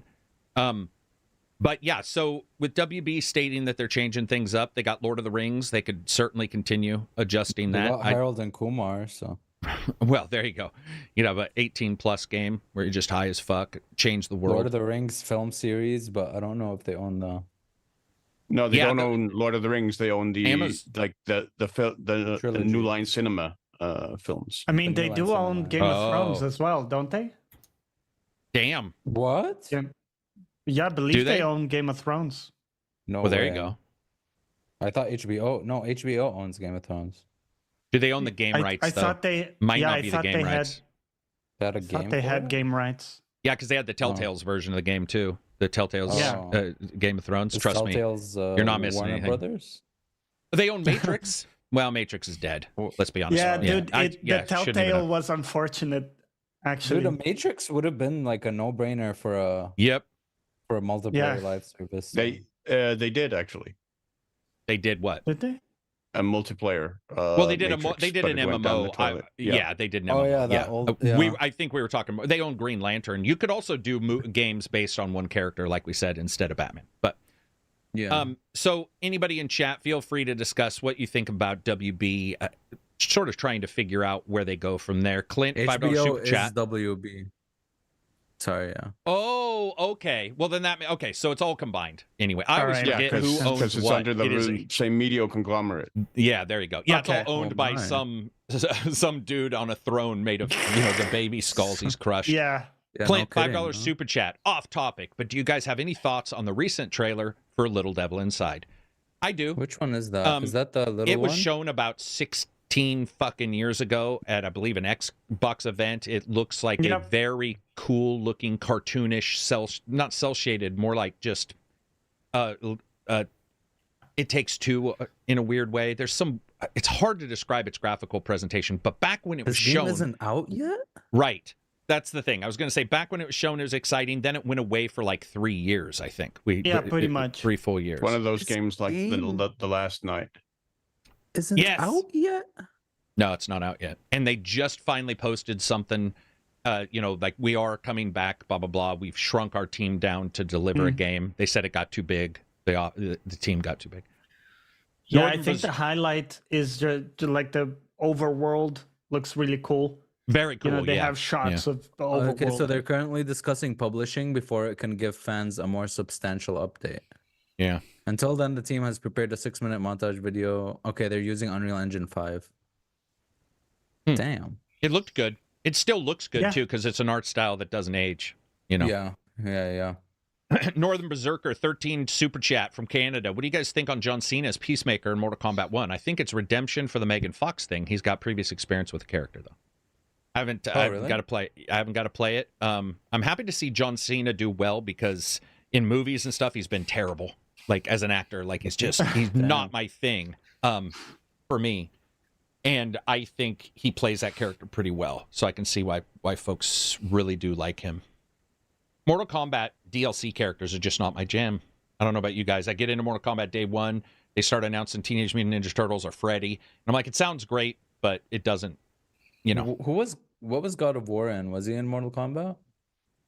Wasn't it fake Kratos? Kratos? I don't even think it was Kratos, was it? Wasn't it just called There God was a was it called Kratos- Kratos or God of War? Yeah, no, there was certainly Okay. Kratos either in that or Soul Calibur or something, but I remember that was not like the only Let me one look. I did. And it was pretty fun. Wait, what was Kratos, Yeah. which is loosely based. Kratos first appeared in God of War. Blah, blah, blah, blah, blah, blah. Mortal Mortal Kombat Kombat 9. 11 and Oh, 11 and for Soul the Vita. Calibur. Yeah, And Soul Calibur. And Soul Calibur. Okay, so He's both the of them. whore of Sony IPs, apparently. He's getting Anything it with on. violence, it's like, yo, we can put Kratos in there, right? Anything that has blood in it. Yeah. It would be even more amazing if he was in a Scrabble game. Like super nonviolent. This is Fucking Scrabble. hulking over the Scrabble game. If you beat me, I'll fucking kill Out you. of all It's the like- games. Do you Yeah, remember but all the games I um, could think of, Scrabble popped up. I don't know do why. you remember Telltale's poker game? Oh, Telltale, or was that the guys who did the Source Engine stuff? I thought they did like That was Night- Telltale. doing where they had various video game characters. Yeah, they had various video game characters. Yeah, that was cool. Playing poker. Yeah. SBZ, $2 super chat. Monsterverse fighting game made by MK Devs, all WB. Yeah, I mean they could do all that kind of stuff because they own a lot of. See, I agree with Johnny though. I'm also nervous that they'll look at the one failure, and just be like, okay, let's, I mean, I'm not. It's the way it works. If you have a business failure, you do have to sometimes return back to formula for a while, get some successes under your belt. One of the most prominent criticisms that rose to the top was the fact that the story was too out of character for what people know and love about those characters. And again, I don't mind it at all. I really like the throwing you off by doing unexpected stuff, but yeah, I'm scared that will be the lesson they draw from that, rather than, hey, let's look at the issues that the game had, or the type of game people want. Let's look at lessons learned for Dragon's Dogma too, because apparently those guys not only just sat up late at night doing hashish or whatever and just came up with some weird fucking ideas, and they even talk about the late night ideas, but every preview, I talked to some people prior, and I was invited but wasn't going to float the flight, and it was also a late invite, but the previews all pretty glowing. There were some issues here and there, which I always love to read in a preview because it indicates, a person isn't just blinders on. Right. Sure, but everything I saw looked like an expansion of this, like it wasn't losing its identity. It was just making its identity a More little of bit the same. fuller. Yeah. For evolution. Yeah. There was one preview I watched, and that was like the height of like everything I wanted out of the game. And Who it's was basically the preview, by the way? So we shout him out. Maximilian dude. He's like a fighting game guy, plays Final Fantasy and stuff. And he just showed raw footage. He was like showing raw footage. This is what happened to me. It was completely player driven. And what happened to him was like, they were like just like exploring and stuff, right? And then they found a carriage which was being attacked by orcs. They decided to just help the carriage. They were like attacking the orcs and stuff. And then out of nowhere, a black dragon I think it was chasing a griffin. And then it noticed them, it landed, started talking to the player or whatever, and then started just fighting. And then his whole team got wiped out by the dragon. He revived one dude, started running back to the village. On the way back to the village, they encountered lizards. And then they started getting overrun by lizards because it was nighttime and the monsters were coming out.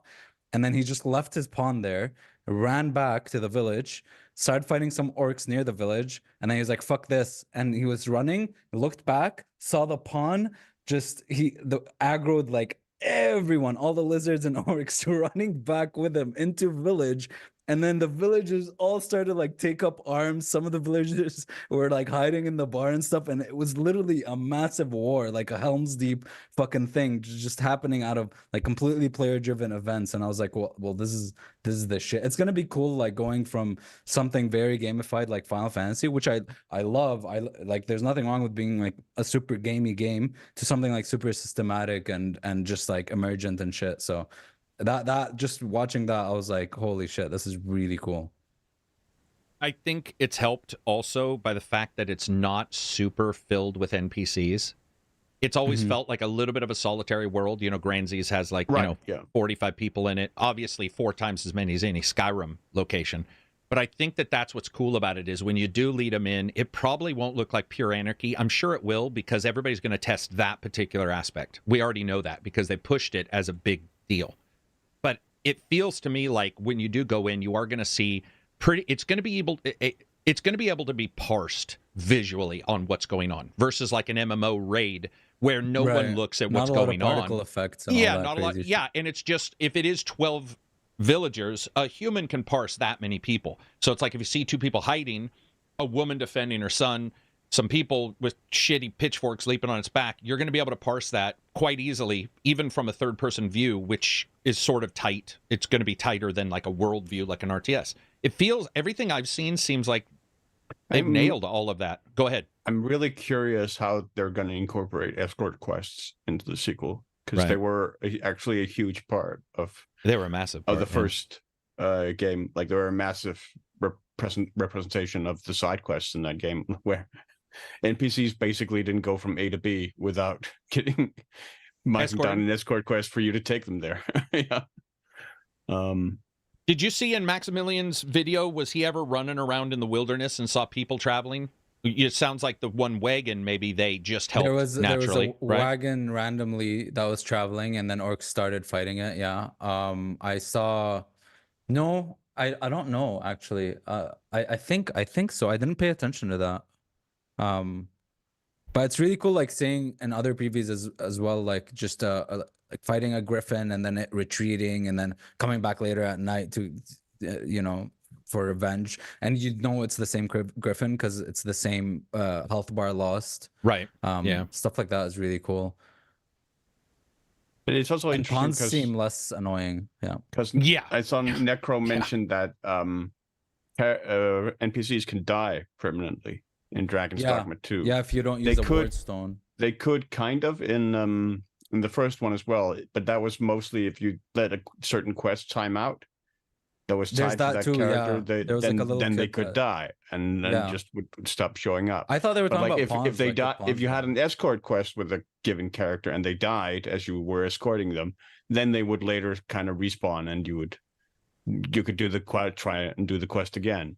So it's going to be interesting, especially if they retain the escort quests and if NPCs can die. Have you permanently failed an escort quest if that NPC is then killed?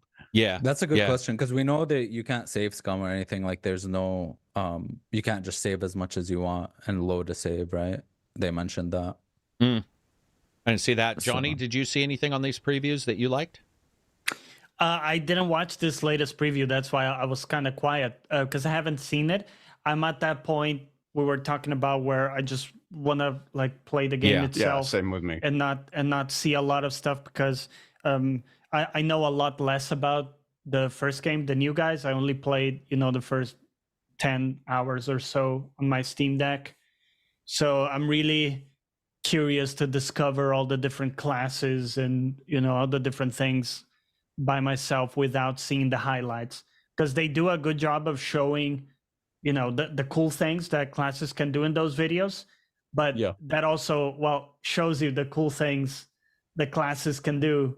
Yep. And in a way, I want to like discover that. Yep. Also, Johnny, I like the negative space discussion of like what's happening when you're not doing the cool stuff.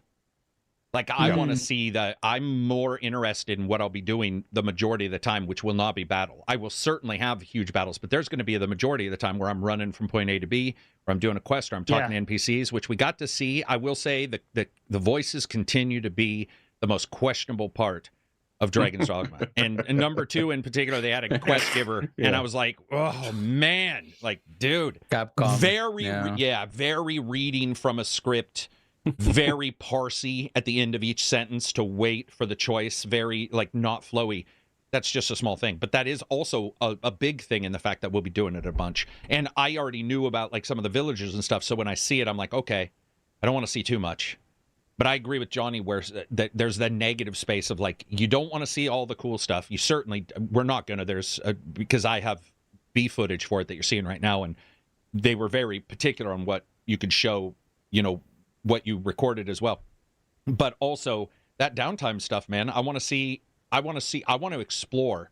Like for me, fighting a big creature is awesome, but one of the coolest moments in Dragon's Dogma 1 was going to the one valley where the wind was blowing and pushing you back. And there were enemies later on, but I was more interested in an invisible force affecting me and how it was a puzzle. It was an environmental puzzle I'd never seen before. I want to see what they do with those kind of things, not just lava. Oh, you can't jump on it. Great. We've seen that a ton of times. But they did show that you can destroy dams and flood people. So could I also flood the NPCs and kill them on accident? Right. Will that affect? What if the NPCs are on the back of an ogre and I flood it? Will that kill them? And instead, so I want to see how the world just is worldy.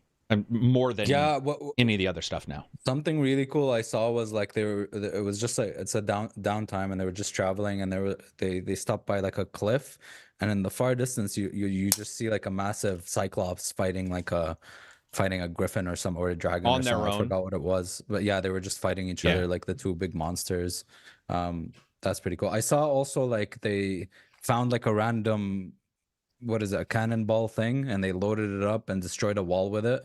like a wall that's like far away and which revealed like treasure in there or something like that. Also, when you look at things like dams and destroying the world, it's like, will that affect me going back? Like, will there be a negative for destroying that dam now? Should I maybe not destroy the dam because now I can't get over because this side of the bridge is higher, so leaping off it, I can get the other side. This side is lower, and I'm going to have to go all the way around. All that kind of stuff is the world building to me and the exciting stuff. I will say their DNA for Monster Hunter is pretty high, and DNA meaning shared ideas between devs. The idea of two monsters fighting, we've seen that a little bit in the prior game, but it wasn't really always like present. So I like It was the very idea. rare. Like Yeah, exactly. It was almost part of a quest, or it was part of a let's show you something.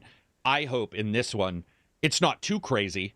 I don't want it Far Cry. That'd be ridiculous. Like, that would be stupid to see, all these creatures killing each other all the time. Even Monster Hunter at times gets a little wild. There wasn't, sadly, friendly fire for enemies in the first one, which was one of the things that made like the 3 dragon fight in the arena so challenging, because like their breaths didn't hurt each other. Yeah, so they're just shooting through each other. The fire dragon breathing out fire didn't hurt the ice dragon. Yeah. I think also with the pawns, what we've seen is, I don't even care about smarts too much. I had no issue with the pawns, really. They'd fall to their death a couple times. But the idea of the pawns talking better, that's cool. They've stated that they've made sure that you won't hear the same stuff all the time. That's cool. It appears like they might have more actions, or not might. They for sure have more. Actually, now that I think about it, I think Death maybe had friendly fire. Because Death was an enemy in the tower, in the Dark Arisen DLC content. Yeah. Where he had like this huge scythe that he would swing, and if you got hit by it, it was just instant death. It would kill you immediately. There was no healing. No, there was nothing you could do. It was just death to anything it hit, whether it was pawns, whether it was all the other enemies, or whatever it was. So it could actually kill. I seem to remember like enemy monsters that were in like the range of that scythe. I also, Dark Arisen's DLC was the one of the few where its level recommendation was pretty close to what you really needed to be, and if you tried to spam that, there was a really high chance you were going to get juggled to your death and then go, okay, I do have to actually meet it. So I would like that to also match up in Dragon's Dogma. I felt Dragon's Dogma, there were times where I did feel it was too easy. So we'll have to see how that goes. Yeah. And then the big thing I saw about classes, I saw people saying, why would you stick with normal weapons versus magic? Why would you stick with this versus this? They've been pretty clear it's fun, man. Not only that, but they've been pretty clear there's a number of resistances at work. And so you might get a creature that just a magic arrow is just not it's just absolutely not going to do the same physical blunt. Yeah, it needs pure physical blunt power. And fighting a dragon with sword and shield is like that ultimate hero fairy tale fantasy hero. Yeah, dude, everything I've seen looks great. The character creator's out. I'm not even touching it. I've looked at a couple things, but it just really doesn't appeal to me. Because I just I'll just do it when the game comes out. I don't. Sure, yeah, I looked at it. It's very detailed. Like, not just by the option. Obviously, it has so many options, but the faces, like, you can make. Dude, they look so real. They look like I showed my friend a screenshot, and he said, "Yo, those look like main story characters the devs handcrafted." And I was like, "Yeah, this is really, really cool." I've never seen a character creator that good, honestly. Yeah, they did a really good. I think the only other character creator that comes close is like Black Desert. Black Desert comes close. I have a question for you guys. Could you respec in the first game? If you wanted to like change your, is it? Okay. It's all about flexibility, classes. really. Yeah, because there's some classes that you need like 2 classes to go. Like, remember a job system where you need this job and this job to make this job. Yeah. Or but you could switch at that point, at a later point, if you change them. So the answer is complicated. It's yes and no. You could switch vocations, like you could switch classes to whatever you wanted. Pretty much. That was not determined by stats at all. But the problem you could potentially run into is that your stats grew depending on whatever class you were running. Oh, and they changed that for the second one. So if you were running like the mage class, you would generally grow your mage stats, like magic and magic defense and stuff like that, and you wouldn't grow your physical stats as quickly. So if you had been running like mage classes for 80% of the game, and then you switched to a tank vocation, like the fighter vocation. Then all of a sudden you were finding you were going to be pretty squishy and you were probably not going to do a lot of physical damage. This is something they changed as By well the for end the game. second one. Oh, Yeah, so that you have more flexibility, apparently. Yeah. I think with classes too, you know, you're going to get a class. They made it clear that some classes are harder to play than others, which I think is fine. I like that. And we're going to talk about balance and nerfing and buffing when we talk about Helldivers. But when you look at like a Capcom game like this, I mean, Monster Hunter has certain weapons that as a solo, it's going to be harder to do. Oh yeah. You just choose to do it. Yeah. And I found that out by doing 3 hours of it with the wrong weapon and was like, oh my God, this game's hard. And then switch weapons. So go ahead. Yeah. John. No, I was going to say that's a nice organic way to have difficulty levels in your game where it's not like easy mode, hard mode, which it might also have. But I'm saying, you know, yeah, Monster Hunter, if you play daggers, you're chilling. But, you know, if you're playing something like Greatsword or like some of the more complicated ones, you need to spend a lot of mental bandwidth to just do your thing. It's pretty funny with the difficulty level for the first Dragon's Dogma, because I found that hard mode actually ended up in the long run making it easier. Yep. Because the economy is completely unbalanced in hard mode, where they've changed that. You find so much more gold on hard mode than you do in the regular difficulty. That like even like 10 or 20 hours into the game, you're like a millionaire. I mean, I've seen that too. By the way, a lot of games will do this. If you switch, if you have the ability to at any time switch your difficulty, and they have a different loot table. If you find an enemy that's by himself where you think you might be able to spam him with all your grenades or whatever, you can crank that up to high, fucking drop some stuff on him and get more loot, get more money, even if it's not weapons, but get more money, grab that money, and then go back to easy and buy your shit up and be like, and you can mini-max by just using an option in the option screen. But I don't think that the hard difficulty in Dragon's Dogma was dynamic. I think you could switch it down, but you couldn't switch it back up again. But I might be mistaken. You might, yeah, you might be. That's why I was saying other games allow you to do that, but I don't remember on that one. I do know there's been multiple games that have done that as well. Yeah, for sure. If you go, absolutely. If you choose it, you can only go up or something. Yeah. But then at that point, you're getting better on easy, maybe, and you decide to go to medium. It's not such a big deal. I think it's fine. Whichever way they do it, I'm going to be fine with. I'm not a big stickler for. I like the ability to choose, but I'm not a big sticker for the ability to change it.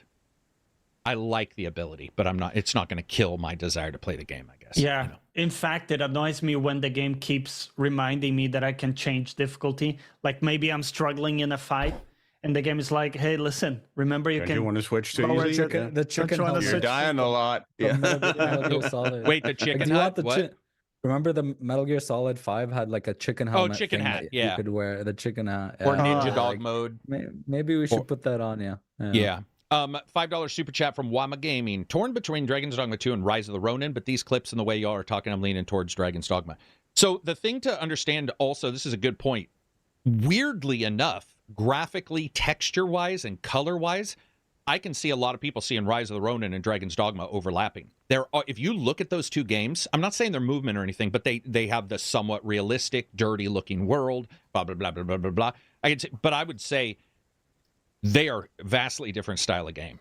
And if you start looking at Rise of the Ronin and the bonds that they're using, and if you have different characters, you have a completely different skill set you can even train. And if some characters aren't with you, you can't, there's like a gap there for how you get some of those other skills because that person's not.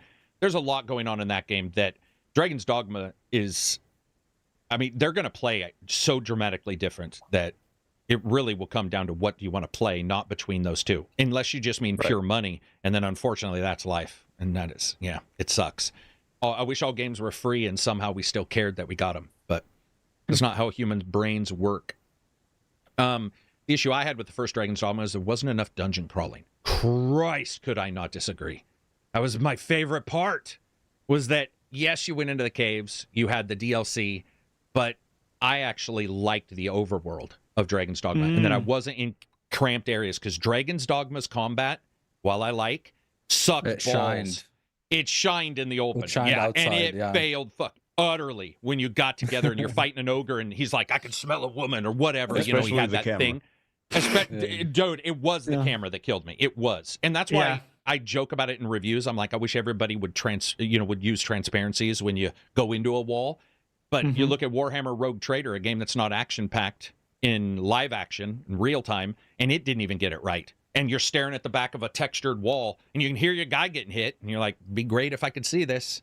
So cameras are important on these games, man. Like, I'm sure they've worked on that. I didn't see a lot of camera clipping in the footage I saw, but they're cutting it to look good. As Johnny said, remember that. They're highlights on for a reason. Yeah, they are highlights. Preview highlights for a reason. Do What you else for think Dragons? the Go world for it. is going to be like popping with enemies and everything? Because, I mean, No. I did run into goblins and stuff like that, but it wasn't that spammy like in the first one. No, Dragon's Maybe in Dogma. nighttime. They've made it nighttime. Sorry. Yeah, that was Nighttime. stupid to say. Nighttime will, but they've made it clear that the world is like 5 times bigger, but it still has the same feeling of there's travel to bad guys. You'll be able to see the bad guys. It's not going to be Black Desert, which I already spoke about, which when you go into the first area of Black Desert, there's just enemies everywhere, like an MMO. Oh, they're trolling for you. And it doesn't sound like it's going to be that at all. I think, if it's like the first one, I would imagine it's also going to be a question of where you travel. So if you travel, Some if you places stay being on more the dangerous. road, if you stay on the road, you're less likely to see more enemies. Whereas if you go off into the wilderness, you're more likely to see a denser Here there be concentration of enemies. monsters. So what is the There's trade-off also- of... Sorry, continue. No, I Go was for just gonna say there was a talking point. The director was so there's no fast travel, like no easy fast travel in the game. Like you can't just randomly, because he also wants like travel to be like they focus on travel and like getting from A to B. You can get distracted doing other shit, and not just like in the way like Far Cry or whatever, where you see like a point in the map, but like something could happen which might veer you off, or like they're really focusing also on like travel where nothing happens. That was like one of the big talking I points. love it. I love it. And I want all the complaints to pipe directly into my hell head. yeah. Oh, I hell can't. yeah. You wanna get- like, dude, I there's can't wanna get fast that- travel. I heard You from want to a get lot- that audio spam of the pawns screaming harpies Yeah, every time. harpies. Yeah. as well, Wolves yeah. are afraid of fire. It's gonna be it's very like the way you do quests and stuff, like it's very it's like think of Morrowind and stuff, right? Where they said, like I've seen previews where they stated like it's Elden Ring was not handholdy at all, but like it was very like you didn't go like, oh shit, what do I do, right? Because there weren't like those quests that were like, there weren't a lot of quests. There were just like these Dark Souls style quests or whatever. I But in mean, this one, you just like, you have to like talk to a lot of people, and sometimes like if you don't get somewhere in time, that'll someone be might die. gone. Like, oh, go save Yeah. my son, and you don't go save the son. Yeah, the son's dead. You go there and you find him dead. Where I saw 2 previews where in one of them the son was alive and one of them it was dead because they didn't get there in time, right? So it's very like old school, crunchy. So it's definitely gonna get a lot of complaints. I want to let for Johnny that, go so. because Johnny had something he was saying a little bit ago. Oh yeah, for sure. Before Silver. Shit. Sorry. What is the trade-off of traveling at night? Because it's more dangerous and everything. Was there like, or is there, I guess, in the new one, a benefit to get more loot? there are experience, and there's More specific enemies only come out encounters at and night. event. Yeah. Plus, you can Okay. be stuck fighting like a big monster In the and dark. time. Yeah, it could By go the from way. daytime to Yeah. nighttime. And then If and you've then ever you get tried to fucked, yeah. fight, the problem with Dragon's Dogma 1 too is it had a bunch of SDR, HDR issues. Like even now, you can get a lot of color banding at night, and you can sort of cheese it, but it still did dark well enough that there was difficulty sometimes parsing where shit was coming from. If you weren't like trying to really look, you could be shot and be like, "Oh, where's that And guy?" there's lantern and an oil. Yeah, right? and You the need first oil for time you roll lantern. in water and you get above your waist and the lantern goes out, which I had never seen in a game before, and it just plunged in, and your eyes get adjusted to the brightness. So when it I goes remember that dark, cave. you're like, Yeah. "What the shit? I can't see anything." Do you think Silver, HDR go is ahead, going to John. help with that, by the way, real quick? Do you think HDR, with If it has the HDR, darkness and the banding and everything, now that, a lot more people have that was an issue displays. with the engine. They were using the MT framework engine. It was an issue with, there was all kinds of things. Remember, we've seen games that think nighttime is blue. If you've ever gone dude. fucking camping and the lantern it's goes out. brighter than day in a way. Yeah, in it's a weird brighter way. than day in games. Yeah, so depending on where you go camping too, if full moon's out, you will see that light blue. But you know how a lot of games treat, it's just like, oh my god, even Starfield, you have to go under an eclipse to really get true darkness on a planet in Starfield. There's a lot of times where you're like, man, this is pretty bathed in light. It's like the moon's bright side and never the dark side unless you go purposely there. And you can, but a lot of games don't handle it well. And Dragon's Dogma tried, but it definitely had issues with its color. Like, separation of color was really bad, because I remember there were multiple times where I'd look up at the sky and you'd see those stars, and then you'd get like a nice ugly band. Brown. Yeah, and it didn't do real dark and light better. So TVs are better. That's one thing. I'm sure they're doing color work. I said this, but then Starfield released and it looked like a brown mess. So, but I'm assuming they will fix it. Silver, you were gonna add something. That was just in relation to what Apsy was saying about Elden Ring, because in returning to it, like, first thing I did was boot up my level like 160 character, and it was in New Game Plus, and I just remember nothing. Like, I have no clue where I am in New Game Plus, and that, like, I'm in Caelid. What was I doing there? I don't remember. Did I kill Radon? I don't remember. Also, and Dragon's Dogma ain't great at telling you. Log. Right, no that's what I was going to say. Dragon's Dogma is hard mode on quests. It's like, what do you mean you don't know? Even do? Yeah. You go back into that game, and like, so I just started over. So you started over. That's what I was going to ask. I really don't remember. Dude, there's so many times where you go back and and I love that games help you out in some games, but so many games I've gone back to where I'm high level, and you're like, oh no, I don't. And then if you also get the not bad journal, but Dragon's Dogma's more like almost realistic journal, where it's just like a note, like, go here. Like eclectic. Yeah, and you're all, do you know what I usually did? Whenever I jump back into Dragon's Dogma, I would go to the bounty board and see if there was a generic bounty, and then take it and do that. And by the time I got done doing that bounty, like, something would usually happen to remind me of where I was. Or I'd just be like, well, I did a quest. I'll just continue doing those until it comes back. But yeah, or in those games where you go back to a spot because you think you haven't been there, but no enemies are there, and you're all, uh-oh. You did also have like a journal in Dragon's Dogma where you could see quests you had completed. Right, but its current quest log and where you are wasn't great.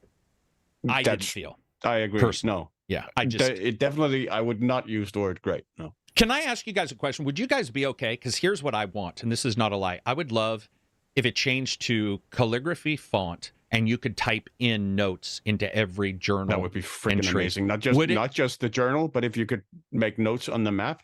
Fuck yeah! I want my map to have 1,000 points that I name, right? And I'm like, not just like plot down a symbol, but actually make like a written note to the. In Starfield right now, when I name an outpost, I always name it with what's there. So I'll be ship to the left, platinum, and that just tells me when so my outposts, none of my outposts are like, Sagittarius 1.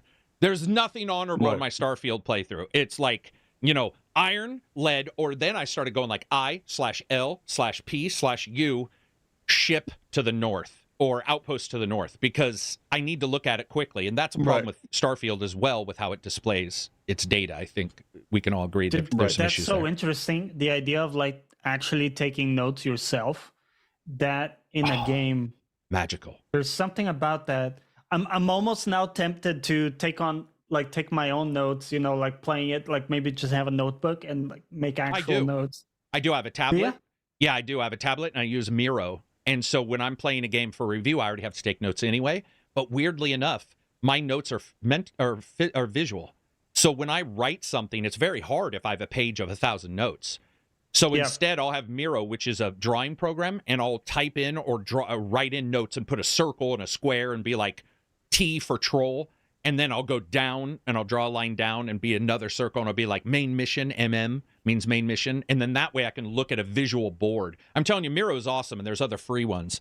But visual maps, I'd love that in a game, man. What's the name of that thing, by the way? Miro. Miro? Yeah, and free, you can do all this. It's just if you want to share it with others, like 3 other people, costs money. Cool. So we used it for D&D originally, but as a video game reviewer, I want, a journal's great, and a guide is fine for people. I don't get to play with a fucking guide. There's for a reviewer, there's nothing. So I had to make my own guides, and I started going like, oh shit, if I draw something out, how many times have you guys seen a map where they'll give you a treasure map and it'll be like a fucking tree, a rock, a hump, and they'll be like X marks the spot. And you're like, that's that's everywhere in the game. Like, that does not help me. So what I started doing was like, I will take a screenshot and throw it up in Miro and then be like, might be near blah, blah, blah. And then I go there and I'll check that off and be like, okay, that's not where it is. And there's something about that visual. You need a tablet for that, but you can also do it with just your mouse and draw it with your mouse. I just don't draw well with my mouse. I don't know about you guys. I draw really well with my hand, but when I draw, disaster. I look like an Alzheimer's. Like my big hero looks like a gnome that's missing a leg and part hippopotamus. Speaking of hippopotamus, let me ask you guys about this. So we got cats in Dragon's Dogma, right? Kitty people. I feel that there's a massive miss in Dragon's Dogma, and there's two races. First, I think it would be amazing to have dogs because they're loyal. So a dog roll race, I think that would be phenomenal. Dog ponds. But then we were talking about hippos. Bear with me though. Hippo people. People were throwing out ideas in the Discord, and all of a sudden I was like, you could make the amount of stuff you could make around a hippo people would be crazy. They're very matriarchal. They're very aggressive towards people who attack their kids. They live underwater a long time. You'd have a hippo stealth out of water, rushing out. You could have skills, or you could have a tank character where they only really do a good job when you're really hurt because they're worried about their young and you're their young. I want these other races in there because cat people, sorry, they've been done. So We've to me, done I'm it not so as, many times. Yeah. So when give it's us something from Babar. Yes, man. Throw some or another type of cat person. Rhinoceros people. I like the people, stealthy cat. We've seen that in games. We've seen the panther style cats, but there's other lynx would be cool. Like something serpent people would be cool, even though that would be pretty evil. But you know what I mean? There's something in Dragon's Dogma that feels like they could do that and build a land around this other group of people that I personally would love to see. But I mean, there's all kinds of shit you could do. Cat people look great. You can choose if they're missing teeth. You can make the big. I don't know if you guys saw, but there were huge cat people and small cat. They did a really good job with the creator. But I think it's just cat people, right? Isn't that the only race? They look like tigers, almost like tiger lion. I'm just being the only it's not like an anime waifu cat. Outside of maybe if you include the possibility of creating elves. Oh, true. With the elf ears, the elf that's ears there as well. I saw with the from character first creator, game, people made goblins and stuff, but they're obviously just like humans, and they're color tweak green. them. Did you guys see Kratos? No, they literally look like goblins, like with the ears and everything. Yeah. I think Necro or somebody. I thought it was Necro because he didn't source his pic that I saw, but there was a picture of Kratos in there. So I was like, okay, well, you can make Kratos. I mean, it had the slash and everything. But I would love to see passerine birds. I would love to see a bird race, where they're like they could be used as your high up attack the bad guy, drag him down. Yeah, that'd be great, man. There's all kinds of stuff that you could do. But crows, dolphins. Okay, a dolphin human would be a Dooman. Or just like a dolphin. You just can't go on land, and they make like a whole section of they make half of the map is water. But under, This is why I thought hippos would be awesome. What if you go to them like the treants in Lord of the Rings? They take a long time to decide something. They're, and they're talking down to you. They're like, for a character with so much head, you're so impatient. And they're underwater going like, and you're like, come on, guys, I need help. And then occasionally you get one to join you. Whatever. I do think that Dragon's Dogma, it would be great to see other races than cats. That's panda people. I mean, that's been done, but. I thought there were gonna be elves, but I guess how does a pawn learn elves the Elvish are only language? Pawns? Like, because we know that you can't understand when you talk to an elf, you need a translator. Right. But I wonder how your pawns are gonna be able to learn that, or like you learn that or something. Yeah, I don't. No idea. I mean, I don't know. I don't know. It's a good point that is it's not a weakness. It's something they can grow with DLC. I'll just say it that way. It would be cool to have some other characters. I think the goblin thing. They're making goblins, but they're not goblins. Right? It sounds like they're not a goblin character. They're just able to make what looks identical to a goblin. That's good enough, I guess. Yeah, they mimic a goblin. I hope we see that kind of DLC because what I'm hoping is for this to be a game where it's just fun to be in. Like exactly. Not like specifically be like something like Skyrim, where it's like people just go back into the game every once in a while replay and just be in the world and have fun shit. Have those water cooler conversations where it's like, dude, this is what happened to me last time. Because you know? I ain't Or bringing an elf with me. Sorry. I don't like them. Yeah. So the idea of Right. me going into an elven land, you're going to understand stuff because you guys are probably going to. Well, for the review, I'll bring an elf. But normally I wouldn't. How is that going to play out if you Sure. just hear people going. Blah, blah, blah, blah, Don't think And you're you're like like, tolerant yeah. enough of your break every box in the. With I the will be visual breaking range. every box. Everybody Yeah. should get the Philosophy. Karak, the Karak, the Karak pawn because that dude Yeah. will not fight, but he will be taking everything Oh. in every box. Answer Oh, a your question container earlier. smash. There are definitely NPCs traveling around. I do remember there are NPCs traveling around, and I saw like just pawns traveling around, and you could just hire them out on the street. So I did see that as well. Oh, right. And didn't. Okay. Yeah, that happens. That that actually happens in the first original, one. right? Like, Yes. you do is see it? you see Yeah, pawns you moving do. moving you around. see occasional pawns Oh, okay, traveling okay. around, and you can. I didn't even remember that until It now, does but I remember generate going them, down a hill like- and there was one generated. Yeah. Okay. It also, the big thing people are asking about is the roles and role play and romance. They said they've worked on it hard, which is good because occasionally you'd just be marrying a child in Dragon's Dogma, which is creepier than shit. So hopefully they've Well- made that more robust. Also, when it comes to romance, I mean, one of the first things you're probably going to notice when you go in to look at pawns in Dragon's Dogma 2 is something you noticed immediately in Dragon's Dogma 1, which is that 70% of like people's pawns are just going to be thin women wearing bikinis. Ooh, sorry, my That's dogs. it. Yeah. Yeah, so That you was know the how case for the somebody first can one. fight that? If anybody Yeah. sees that, start making your pawns look the opposite and they'll get chosen because Yeah. there will be people tired of choosing that. Not me, but other people. And if you choose an elf, prepare not to get, like, I'm not going to be grabbing your pawn if he's an elf, probably. And, you know, it's just not going to be for me. I also saw that they were having influencers make their own pawns and they were like, you can have this person's pawn. And I'm like, why the Oh. fuck would I ever? I mean, Fighting Cowboy's on there and I like him. So it's like, I'll celebrate that it's possible, but I was like, there's just absolutely zero chance of me doing that. Like, I do not care. Dr. Disrespect pawn. It's like, no, Yeah. No. I'm not gonna. I'm not going to be doing that. But I I don't will care be about that. choosing, like, it would be cool to have an all cat party.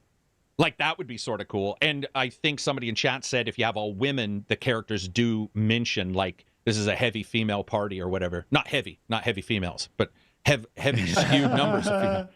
yeah. Yeah. Mine will be the only thing I probably won't take in my own play after the review is elves, unless they turn out to be really cool, which is possible. It's just as a race, I'm not a huge fan. I like the cat guys. I think I'll probably choose some kitties. And if they were dogs, it would be all dogs for sure. I just think the idea of loyalty and pawns works perfect for a dog character. It seems so interesting that they didn't go that way. But what have Yeah. you? Looks awesome, man. Anything else for Dragon? 30 FPS. Sorry. It's minimal 30 and then uncapped to 60 is the console. for console. So Yeah. I think for most people, Xbox has VRR. I know Sony's got VRR patched in But only support. over 40 so- FPS, right? For PS. For Xbox, they y- can do right, VRR yeah, under. Yeah, because they have a weird. Sony was a little late. That was one of the. They were late on their own TVs for that too. So it seems to be a weakness of theirs. But I think overall to be over 40 anyway. So I think VR. And the previous said says it was probably- fairly smooth, like playing it. They didn't feel it was too choppy. But it The did only thing have I'm frame worried rate. about is frame rate. Yeah. When there's a lot going on, it can go down to like 24. Yeah. Oh, can it? 24. Then I would suggest then at least for if you have the ability, the Xbox would. If you have VRR, it's definitely going to feel smoother if you're at 24. See, the original was also. Sorry, guys, but the original was just not. It was not great, man. The original's FPS was. It was pretty rough on the 360. I remember playing it and being like, "Damn!" You still played it. There wasn't the elitism that Especially, goes on now, but Yeah, there wasn't there was one spot It in wasn't even particular, existent. People played Bloodborne. which Yeah, was yeah. there was this huge valley where there was like a couple of ballistas up on hills, and then there were like 2 or 3 cyclops fighting In one. goblins in one. in one in the first game in a valley where I think the frame rate really struggled in that place. There was one place that's a big field in Dragon's On the Dogma 1, Xbox. and there's stones, and they're the stone golem or whatever. They look like Stonehenge, but then when you get near them, they turn into an enemy. And I remember this open, vast area. So I was like, there's no chance it'll be an FPS issue. And the first time I hit him, it was like, 18. I was like, damn, man. So, and then maybe they'll patch it. Maybe they'll give us, what Ratchet and Clank, they'll give us a 40 FPS version, maybe. It also depends on what it looks like quality-wise, at 30, at its, like, detail-wise, what it looks at. Because if it looks like the original, then they're going to have some issues with higher frame rate versions because the original was sort of blurry, didn't have the greatest textures. I'm crossing my fingers. This is the Resident Evil engine, right? Yeah. This will be the first open world they've done, though, in that engine. Yeah. Is that also correct? I think so. Yeah. It's weird because, like, when I was, well, it's not weird, but when I was doing the character creator, like, the menu, it did feel, I was like, oh, this is Resident Evil menu. Like, it did feel, the little, like, how it controlled was like you mean how it felt in the UI? Yeah. Oh, okay. Yeah. I will Very also snappy. I will also say, I don't know if you guys saw this, but somebody had asked this is Phil Spencer for you. Somebody randomly had asked Phil Spencer on a private DM, hey, man, is there ever going to be a time to play my games that I own on the cloud that aren't in the cloud category? And he said, coming very soon. So it's possible you get Dragon's Dogma and maybe you throw it on the cloud version and maybe it runs a little better. Who knows? I don't think it will, but there, and for people who don't have Xboxes, you can always just buy the game and get yourself a Game Pass subscription and play it, with VRR there. I wouldn't suggest that because I still think the bit rate for these cloud services other than GeForce are pretty rough. But there's always options, man. Always options. It's going to be awesome to see, man. I'm excited. What class are you guys going with? I have not chosen, so I have no answer. I'm leaning towards Mystic Spearhand, but I also really want to play with Trickster a lot. Trickster is the new guy? No. Yeah. It's like the illusionist guy. Yeah. Looks really fun. I always do this just because that's what I saw him do. He's not underpowered at all.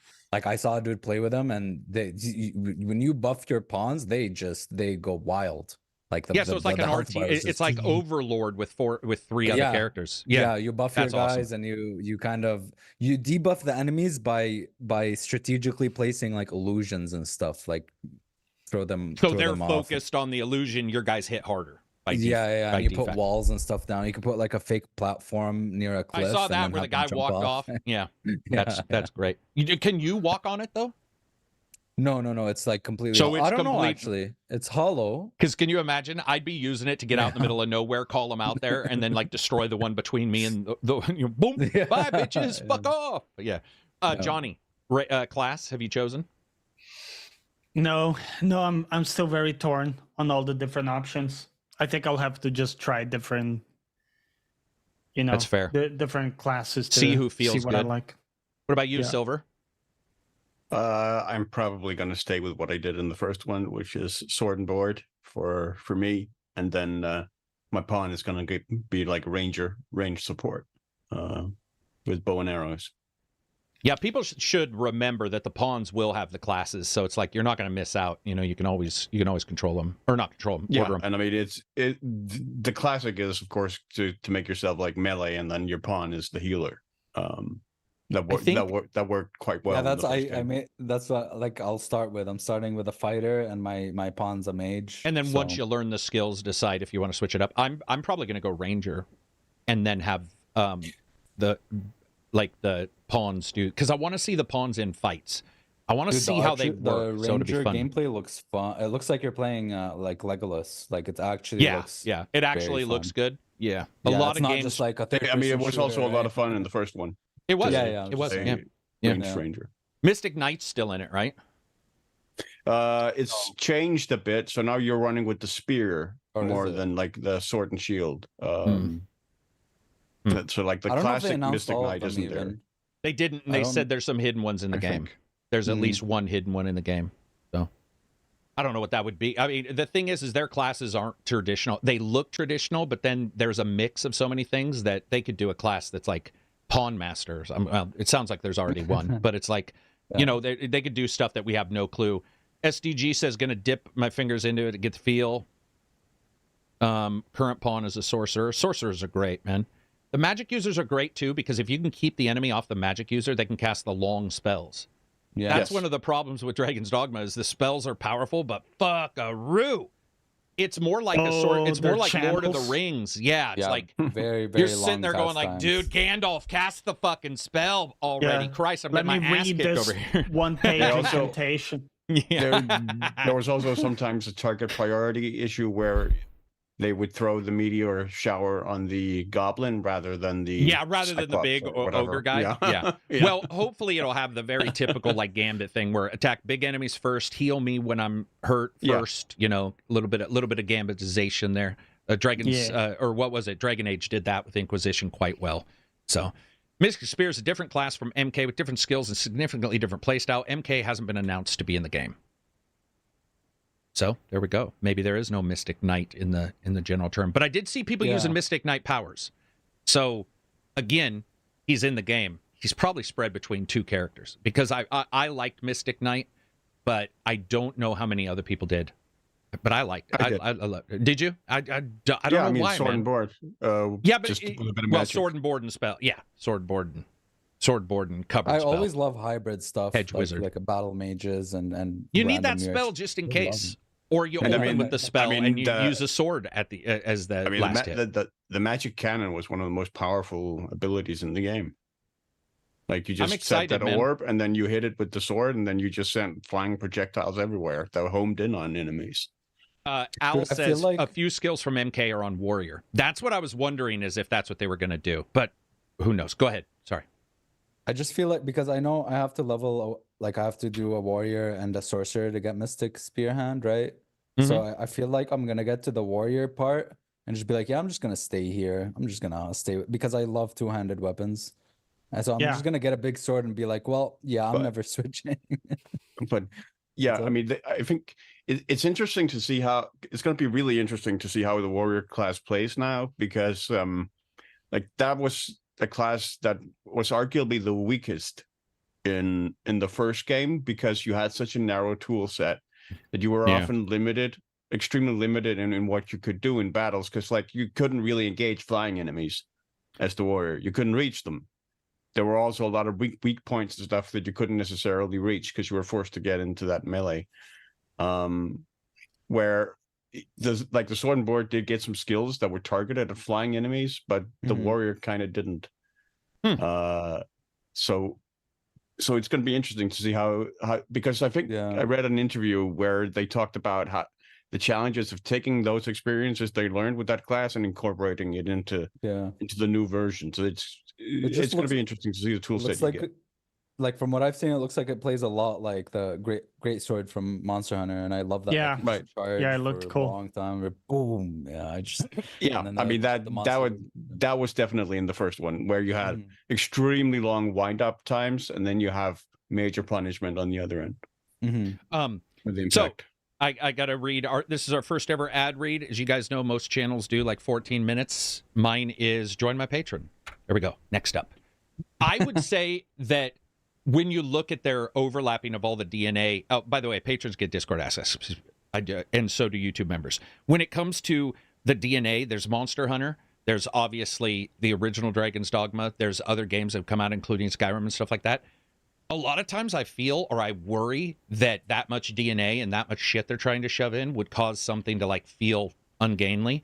But I will say the one thing from the previews I have seen, that is not the case so far. I hope it doesn't become the case, but it seems like, because for example, too many NPCs means it could be messy in battles. You could kill somebody you don't want to kill. It feels like there's some strategy involved where it's like, I'm going to lead these guys out, but past the two guards only, so that the two guards help me fight. I'm not going to drag them back into the main base. I'm just going to be like, here we go.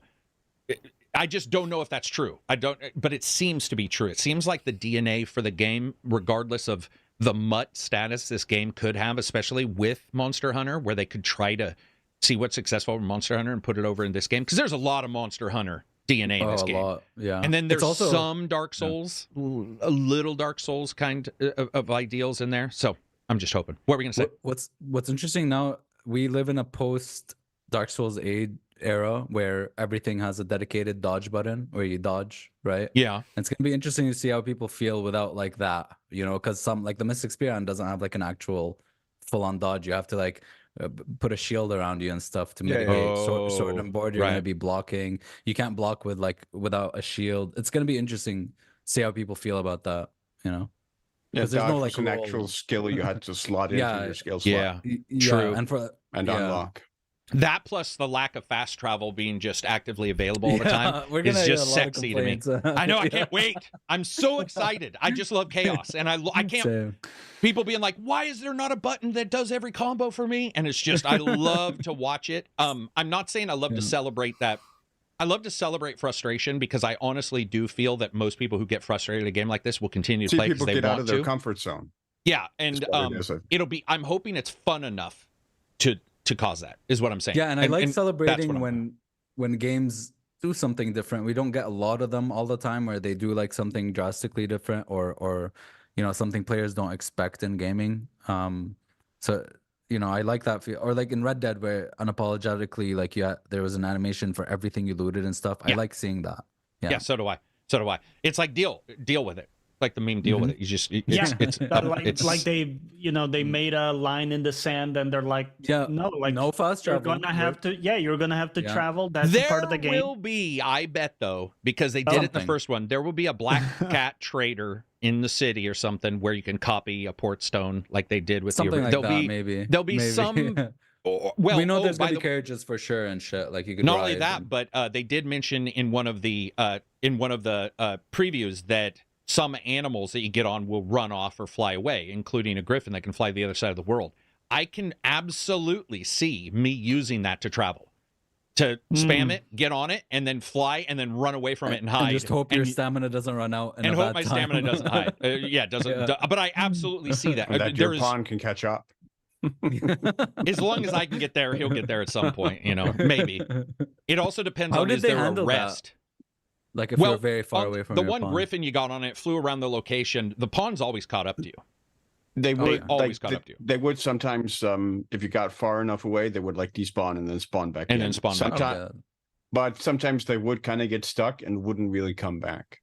Like it was a little no. inconsistent sometimes. Yorkie says the black cat returns. I do believe that. I do believe there will be some kind of black cat situation where there's a little pawn You shop. could also like kill them permanently by like hurling them off a cliff or something. Oh, And yeah. would have to go and resummon them. Oh, last thing for Dragon's Dogma. I'm really hoping that the ability to queue. I always had difficulty even when beating the DLC with always queuing the leap off the shield spell abilities and stuff like that. Yeah. I do Yeah, hope yeah. that there's a better way or a better AI on their part, because there were times where I'd be bumping up against a guy, I'd try to signal him to do it, Yes. you know, pushing whatever buttons. You'd be like, he's just not doing what I want him to do. I hope that there's a way to, And that, I mean, or that it's cleaner. that inconsistency was the main frustration of playing a class like the warrior, where you were reliant on Yeah, your teammates get up in the air. targeting the enemies and hitting Yep. the enemies, the weak spots and whatnot. Because maybe they would, or maybe they would like run in circles, or they would target something else that would have no effect, or whatever. Yeah, they were definitely a pawn. They moved forward. You know, they did that much. They moved forward, and then they could then occasionally be really powerful. But that they are a pawn. There's not a lot of diagonal thought on them. That's what's going to be interesting, is because they're going to try to make sure, like, are we going to have potions you can? By the way, this is me talking cuff of my ass kind of thing. But can you give a potion to an AI and now it's smarter and now it knows who to attack? Can you buff them up so that they use that more often? Is there a skill in there that says, like, you know, or is there ability to maybe go into their AI at the bar like we did in Dragon's Dogma 1? Yeah. But now there's more choice to say activate air abilities more often, or, you know, something like that. I just don't know what it's going to be, but it's cool we're talking about it this much because it's obvious we're excited for it. for sure. And it could let us down completely. No, don't say that. It's possible. I don't see it doing that. You know, a lot of games you look at and you're like, there's nothing negative here, and it turns out to be, or nothing hugely negative here, and it turns out that way. But the one thing I haven't seen a lot of is that travel and the feeling of world exploration, because they've shown it and talked about it. But I just mean, Yeah. I really want creators people. could have as well, because they were allowed, like, as I said, Max just showed like raw footage of everything, the travel and everything. So it's definitely up to the content creators as well. I know no, they also, I have there is stuff they can't show. there is so- stuff. Okay. There's absolutely things you can't show. What they do is say, like, from this spot to this spot you can show anything, but here and here Oh, and here and here gotcha. and this you cannot show. You know. Sure. Yeah. for example, he may have had weapons that that you're not able to show, or may have certain things from later periods. It was still open.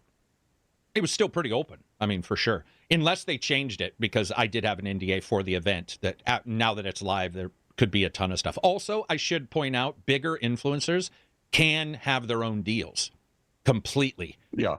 Completely, where they're like, they show the developer their footage before they post it or before they stream it. Here's what I'm going to stream. And sometimes, companies will be open to that. Capcom seems pretty open to that. Mm-hmm. Robert says, a live action Watch Dogs film. Yeah, I was excited to see that. I saw the news about that earlier today. I want Watch Dogs to continue, regardless of, each game having some weakness. Like, I mean, there was... Watch Dogs' strength wasn't exactly the script, I don't think. No, Watch Dogs even decided to negate the script with Legion, which was my favorite part. I want to see more games like that with that flexibility. So doing a show, maybe that'll lead to some activity on the IP, because it currently, from what I understand, Watch Dogs as a game series was put to rest a couple months ago. So I mean, it depends on what the movie is going to be, obviously. Is it going to be an adaptation of the first Watch Dogs? Is it going to be an adaptation of like the Watch Dogs concept, in that there's a hacker group and like a security state, and the two are in conflict? Is that going to be...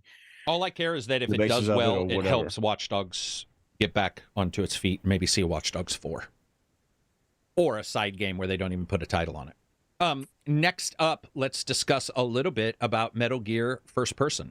So, there is a mod. Let me throw this mod up into the visuals here.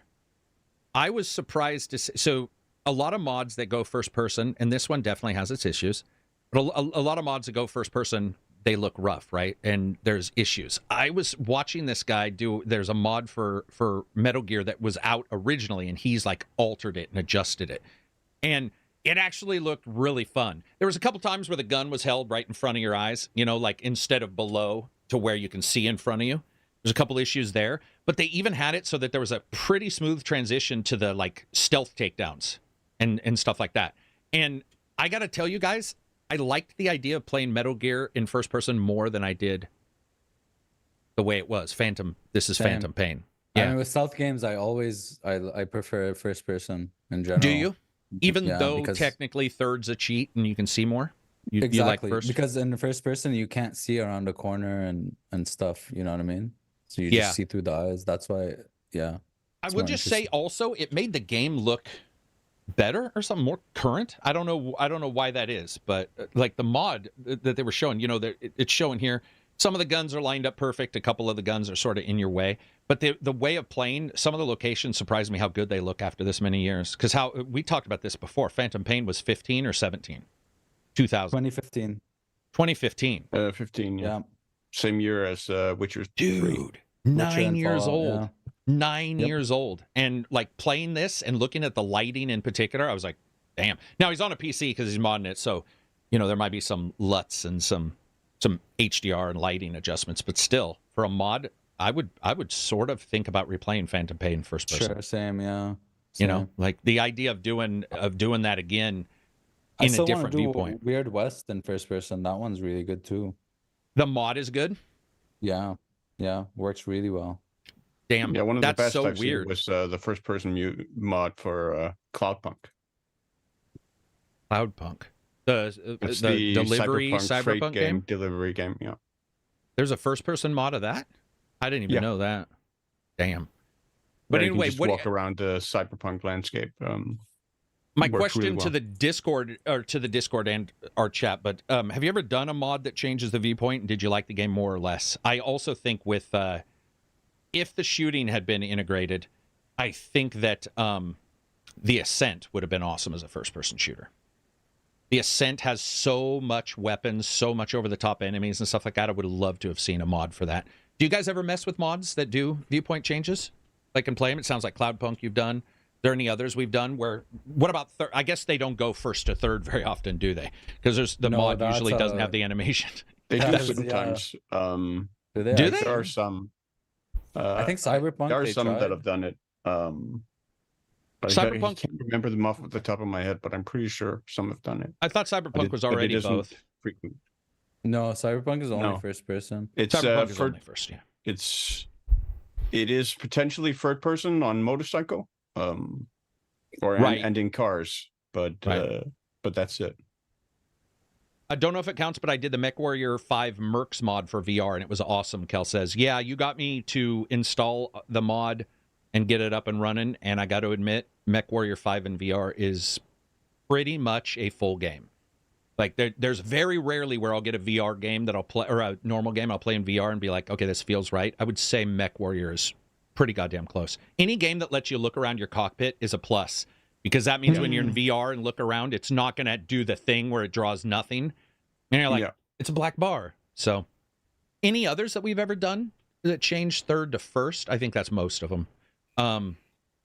Witcher had a first-person mod for a while, and it ran.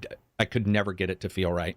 I think that's because Witcher has so many animations for movement and stuff. I was getting sick. Yeah, he's very and he twirl a lot. I think Oh my somebody, god! Yeah. somebody did do a third-person mod for Thief: Deadly Shadows.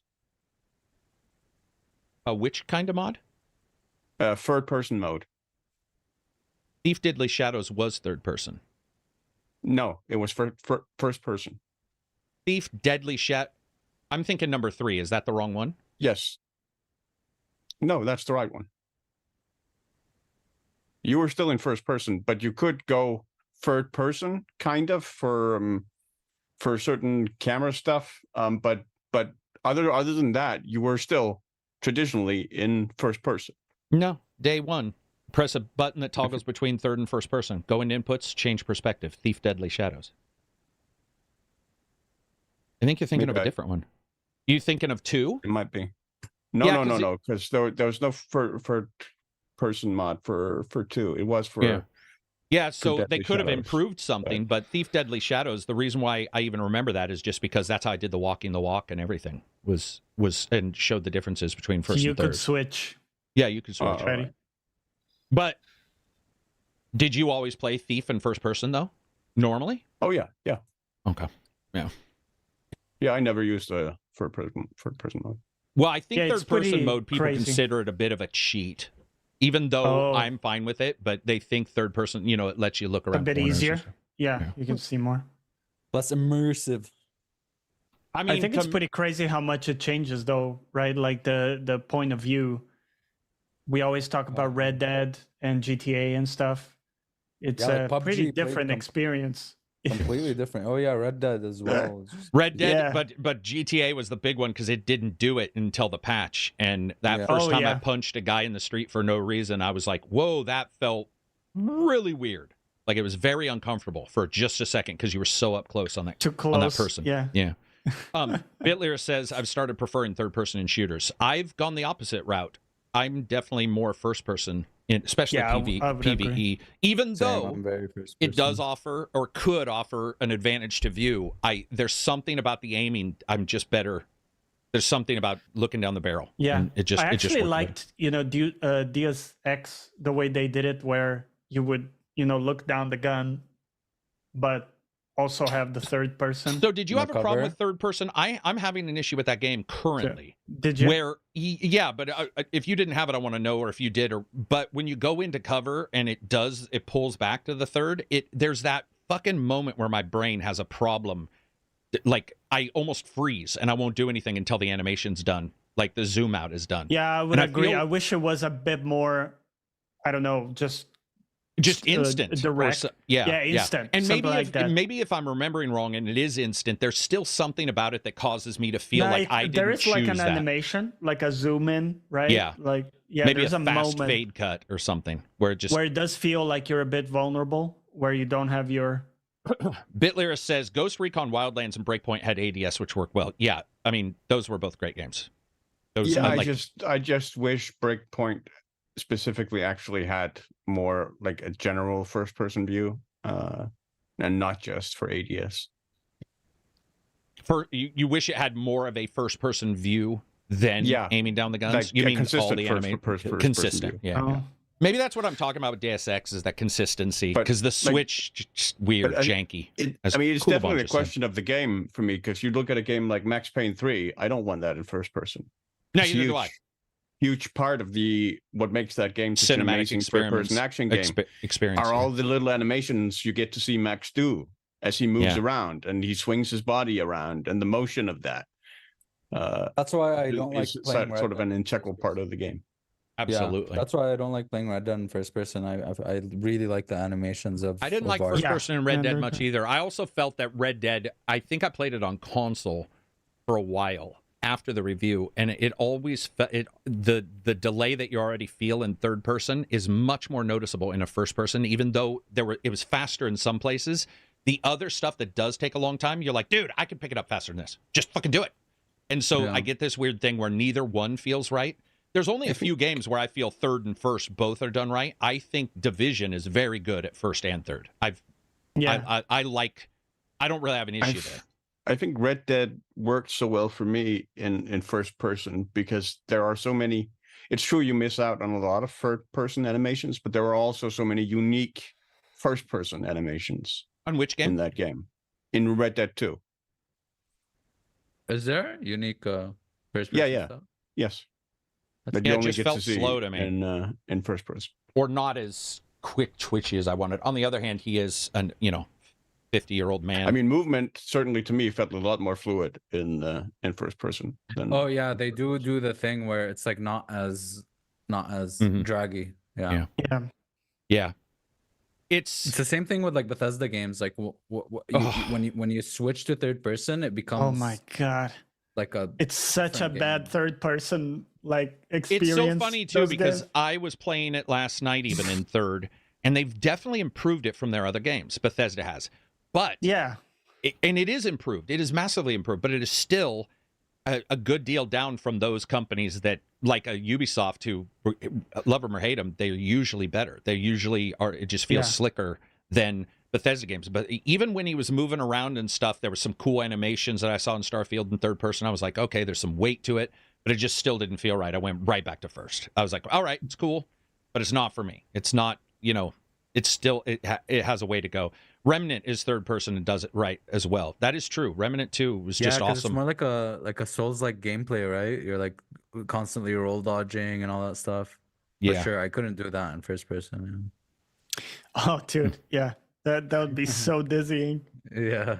Well, like he was saying with Witcher, Especially I'd with the forgotten massive bosses. why Witcher made me sick. But yeah, if you do first person mode and then he's spinning and pirouetting, Yeah, like because a it's goofball. almost like camera shake because Oh, he's dude. moving so much that that doesn't work. I was doing Atomic Hearts DLC, which scored pretty low, Very but it was yeah. it was okay. I actually enjoyed playing it. I don't know what I would have rated it because Yeah. once you're past that point, once all the reviews are out, those color it a little bit too, because you're like, Yeah, okay, these yeah. people, are they bringing up realistic things? Maybe they are. Maybe I shouldn't rate it as high. But I was looking at it. And Atomic Heart, you can only go to 0.2 in that fucking head bob, man. You can't turn it off. And I'm like, dude, Yeah. why would you even let me adjust it in the first place if the adjustment doesn't equal 0? Like, what an odd dude. idea. So it's you got 0.2 to 10. And 0.2 still bobs the head. Yeah. I Am hate I it. a Don't joke you- to you? I really You give Am me I- a slider, but I can't go to Am I a the joke to left you? side. Is my gameplay? Is my nausea a joke to you? What were you gonna say? Dude, Absent? now that the stalker is out on console, I really hope they added like a way to turn off the head bob and Oh, specifically no. the first game. I am almost Oh, 100% sure buddy. Jay said in Discord that there's still a head bob you can't. I could be wrong, but Oh. I thought somebody was saying this is still in In the Shadow game. of Chernobyl, I would it was definitely expect heavy. head bob It's Yeah. heavy. because Yeah. that's part of the whole immersion thing. Yeah. For Well, fuck your Oh, immersion. no. I can run for hours with guns in real life and not puke. But if a game's got a bunch of head bob, I'm like, that's not immersion. I'm sorry. Oh, yeah. But I've seen people, when you review a game, if you don't have a little head bob on, it can definitely feel more robotic when you're Yeah, reviewing. it So feels on video, like you're just floating over the yep, ground. you feel like a camera on a spindle just Mhm. going.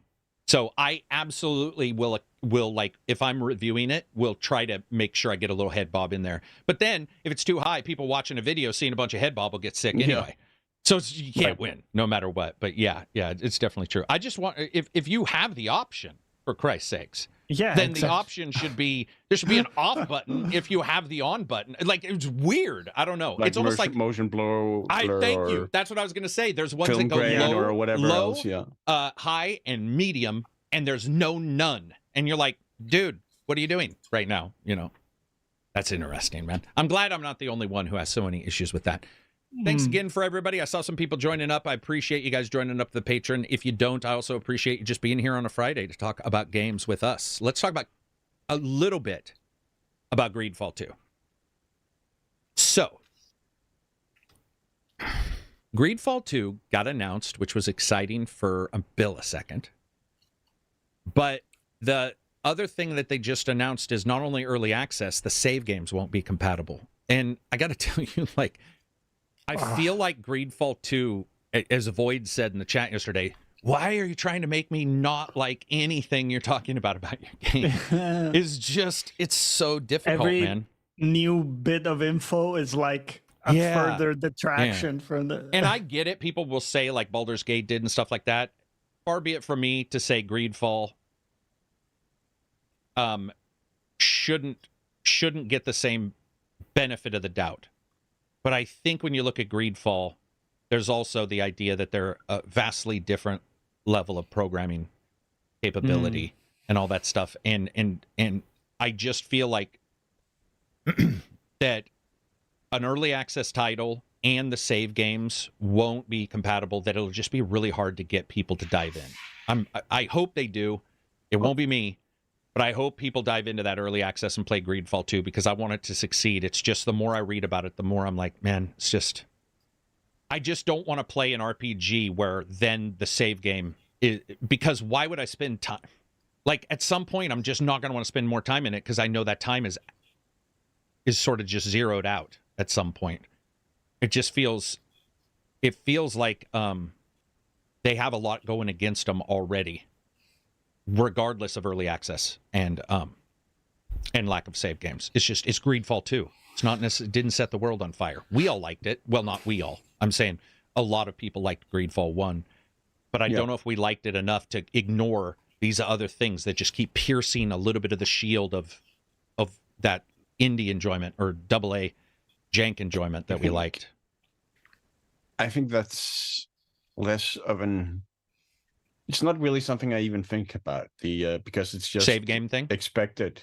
Yeah, that they won't, because that's always been such, the ability to retrofit it, even like with patches, has always been an enormous challenge for developers. That I'm kind of already at the point of expecting that it won't be for. I think for it's like an early that access. I wasn't expecting early access for an RPG. A story-driven RPG. I also understand. And then you add the save game thing. Yes, but I completely. I mean, I completely understand the problem with it, and people being disappointed. But it is with usual for save games to not over time. Yeah. That is for sure true. My perspective. Yeah. That's I think the idea. Thing. Go ahead, Johnny. I'm sorry, I thought my internet froze for a second there. Can you hear me and everything? Yes. Yeah. You're good. You're fine. I think the idea of like replaying a segment of an RPG like that is really off-putting. Yeah, I understand. Because for a lot of people, they just want their run of the game. They don't really want to rehash.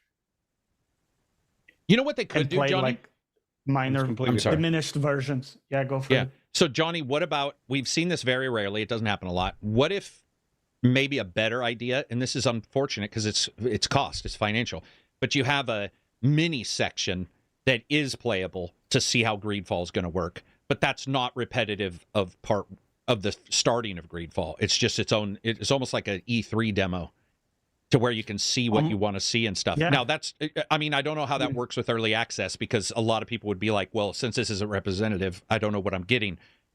So I guess that kiboshes that. But yeah, the idea of replaying. I had that issue with Baldur's Gate, though. I really did have an issue with Baldur's Gate after a while. And where I was others just like, did too. Oh, come on, man. Like, we need to figure out. We're playing through Act 1 again for some people. Yeah. That fucking island killed me, guys. Man, even reviewing it, I was like, I had to gear myself up because I was like, again, this fucking island. Go ahead, Johnny. Yeah. No, the fact that also you're missing a lot of voice work when it hits early access, right? And Mhm. maybe you're playing that, but you know, you have a lot of missing actual voices. You have the placeholder voices that are like someone's cousin reciting stuff just for. Yeah, we'll have to see, man. I mean, I don't want to diss on it right away because I love Greedfall. I like the original. I just feel like we're probably coming to a point where it's just a lot of early access games, and it's hard to parse the good ones from the bad ones, and you know, and then jump into it and feel fresh later when it comes out. The other thing I wanted to talk about, looking at my list here, did you guys see that Spider-Man 2 they patched it and they accidentally put the titles of further like story bits in the actual menu? No. Yeah, that was rough. They accidentally, so when you go to the main menu screen, it actually lists, I guess, future things that are going to happen in the story. Maybe it's the DLC names. Yeah, it was pretty rough. It was but it does speak to what we've talked about in the past, where mistakes from these companies are, they're pretty big, right?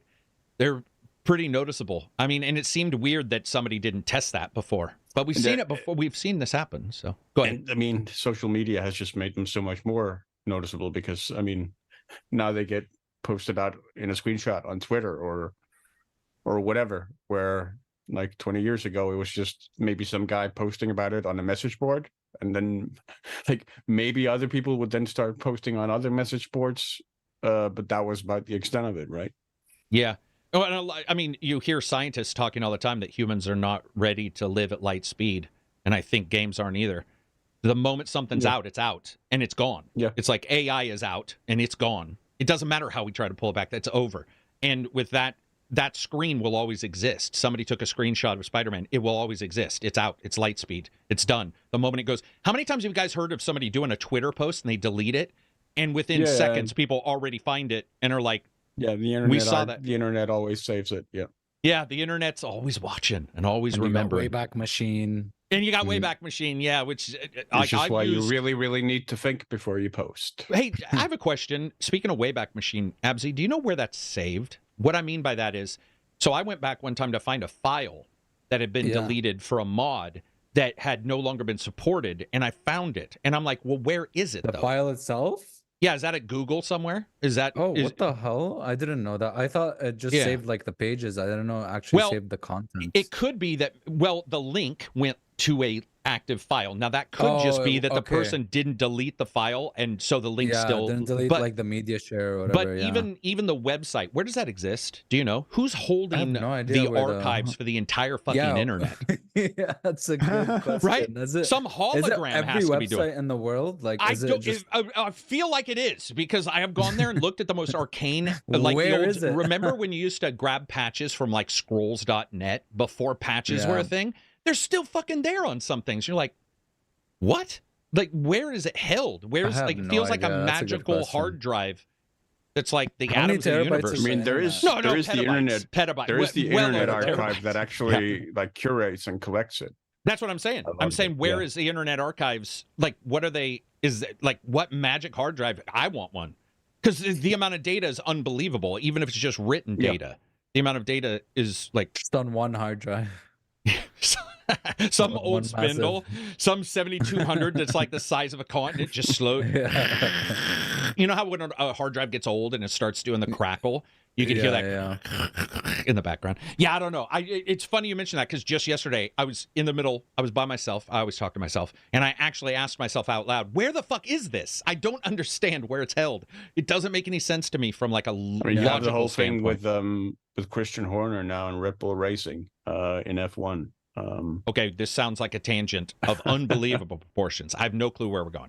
What about it? No, just like an affair he had apparently with an employee where all their messages now. Oh, that like too. There was an internal review of it, and somebody leaked all the Google file, files locations to the press and to everyone in like the F1 paddock. So they're just out on the internet now. Like all the sexting and dude. and text so messages here's the thing, Silver. I'm so happy I grew up in a time where my stuff was on the internet. Yeah. Man. Yeah. Just dumb stuff. I'm not saying I did anything terrible. I'm just saying dumb. You send to a girlfriend, and you're like, why'd you sleep with Joe? It's like, that's on the internet, man. Somebody can go to Wayback Machine and find that, or somebody is going to leak. Oh, man. That sucks. That's rough. I mean, not that you should cheat, but it's still rough. It's your own personal business, too. I don't need to know. That's the thing is we're all so, I mean, it looks like me, but if you really think about it, it's just like all my data behind me up until the first moment or whatever is just, it's out there, and it's all collectively you now. It's no longer a shake with your friend, a handshake. You can look me up and find this and find it's all filtered through this massive amount of data. And it's so weird too that people will judge you based on something you said like 10 years ago. 10 years ago. That comes up. Yeah. Because, dude, I don't even judge myself for something I said like 5 years ago, because I know it might have been, bad or insensitive or poorly said, all that type of stuff, for sure. That's why And people we like all myself evolve who don't over get time. better don't have to worry. I don't get better. I look back at myself. You were just always the pretty much. No, I certainly learned. Yeah, we all evolve, right? Yeah. And we're like, oh, okay, I shouldn't say it like that because that would be hurtful, or like all types of. And new immaturities are, they say psychologically, usually about every 7 years, you have new immaturities and they replace old ones. And that's true too, because you'll meet when you guys were kids. Did you ever meet, like, let's say your grandpa, and you thought your grandpa, you're like, dude, you met him through the filter of stories from your grandparents and your parents. And if they liked him, here was this World War II vet. He fucking single-handedly saved a aircraft carrier or whatever. And you're like, oh. And then years later, when him and grandma got a divorce, you found out he was banging the fitness instructor. And it's the moment when you realize that shiny thing that you saw, it was a person. And then when you get to be their age, like when I got to be my dad's age, when I was first a kid and asked him how old he was, I've told you, when he told me he was 35, I was like, you're fucking ancient. And then you get to 35 and you hear your own thoughts and you're like, my dad was thinking this shit? Like, my dad probably thought of killing me many times. Like, it's probably normal that he would have, just for a second, he's like, I'm going to throw this kid off a cliff or whatever. I'm like, damn. But you always felt, at least I did, I felt protected, or loved by those people. And it's like that love probably, there was times where that love probably not as high as I thought. They're humans too. There was something else I wanted to ask you guys about, and I was looking through Helldivers. So Helldivers 2 went from shiny new kid, everybody loves it, then they did their nerf and buff, and the internet turned on them in 0.001 seconds. If you stick around long enough, the hero becomes a villain kind of thing. But I talked to Johnny, who knows most about the updates and upgrades, and we sort of discussed it prior to the podcast, but I wanted to dive into it deeper. So, overall, Johnny, and then Silver, because Silver also plays. What do you think of the nerfs and the buffs? Ignore chat, because there's always going to be somebody in chat who's either loves it or hates it, and hates you because of whatever you think. What do you think of the nerfs and buffs and chats? And tell me, what did they do overall? So they took an approach which is nerfing the best weapons. Kind of. I mean, they did more stuff, but the two big ones were a really good shotgun that was your primary weapon that most people used, and a really good support weapon, which is one of the big ones that you can summon with you, which was the railgun. So the railgun was this really powerful, energy one-shot type thing that you can charge up. And you could take out big guys with that pretty easily. And really, you could actually, take out any enemy with it. I believe that there might have been some exceptions. Okay. But it kind of was, a all-arounder, amazing, and super fun gun. And their approach was, let's nerf those two weapons so that people select some of the other weapons in the game more, and it becomes a bit more, spread out. And they did also add mechs, but that's a cool addition. Yeah. That's cool. So you have like an exosuit you can jump into. So that's a cool addition. But I personally don't like this philosophy of nerfing what's fun. Like I was telling you, I like having some imbalanced stuff, because this gun, it takes a while to unlock too. So it's cool that when you do, it feels like, reward. I actually got something really good that changes my playstyle now. I really enjoyed that. And not to say that's taken away fully, but certainly it's not as viable to have that as your kind of like, solution to every problem. It's much more of a trade-off now. Can I ask you a question real quick before you? So this weapon, this railgun, let's say the highest enemy at 100%, you did exactly 101% of damage to kill him, right? Has this turned to 50% damage? As in 50 hit points of damage? Has it been nerfed that much to where it's half? Or has it been? It's not really. It's the armor penetration that's really been changed. So it's that it doesn't really go through to do. It still kind of does the same damage, but it has more trouble getting through to do the damage now. Okay. So some of its energy is burned off, or more of its energy is burned off before it hits. Yeah. So it has a safe mode and an unsafe mode, which is part of the fun thing with the weapon, right? If you fire it in unsafe mode, you can charge that bitch all the way and it will explode in your face. Oh, I see. The gun will literally explode. Right. But, obviously it does more damage, right? The more you overcharge it. Safe mode, you can, just hold it and it will hit a limit, will hit a cap. Now with the change, that as Silver is saying, the damage to armored parts is much lower with the safe mode. It's still, proportionally higher with the unsafe. Mm-hmm. But they have reduced it in a way, to give you an example. The chargers, which are kind of the chunky guys that charge at you used to be able to just shoot them in the leg 2 times, and that would basically, break their armor there, and you'd be able to kill them super quickly. Now you have to do, I believe, it's at least 3, maybe 4 shots. Okay. So it's kind of like twice the amount. But yeah. So it's still good. It's still good. It's just less good. Yeah. Okay. Yeah. And is that what you got out of it, Silver? Is that sort of the general? No, so I didn't really use the railgun all that much, or the breaker. I messed around with the breaker a lot immediately when the automatic shotgun, rapid fire shotgun. I used it a lot when I initially unlocked it because it was so powerful, and then I started finding it a little bit boring because it was so powerful. So I started experimenting with the other weapons and messing around with those. I've mainly been running the anti-material rifle, which is a powerful sniper rifle that I think a lot of people sleep on for just how powerful it is, particularly against the automatons, where it can actually take out anything except a tank very quickly. And for the bugs, I used to run the flamethrower, and the flamethrower was actually buffed in this latest patch significantly. And I already found it pretty decent. I know a lot of people don't agree with me there, but I think it was a usage issue where you have to use it with the proper sort of support from your team. And if you do that, it could really, really change the scales in your favor sometimes for dealing with hordes and egg nests and stuff for the bugs.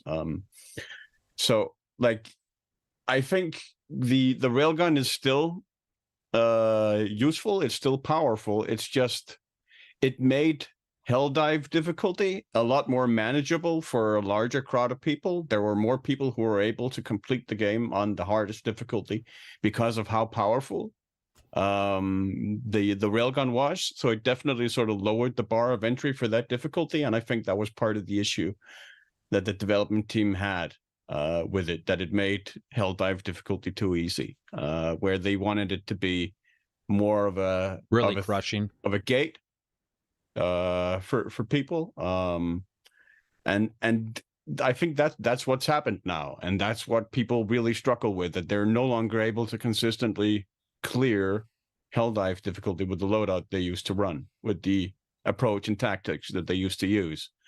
They've sort of been rendered more ineffective. There are also legitimate difficulty issues in regard to spawn issues and just the sheer amount of large enemies that spawn in some of the higher tier missions.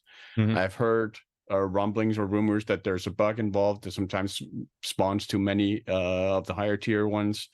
I haven't had too many issues with it because I tend to play a lot of stealth.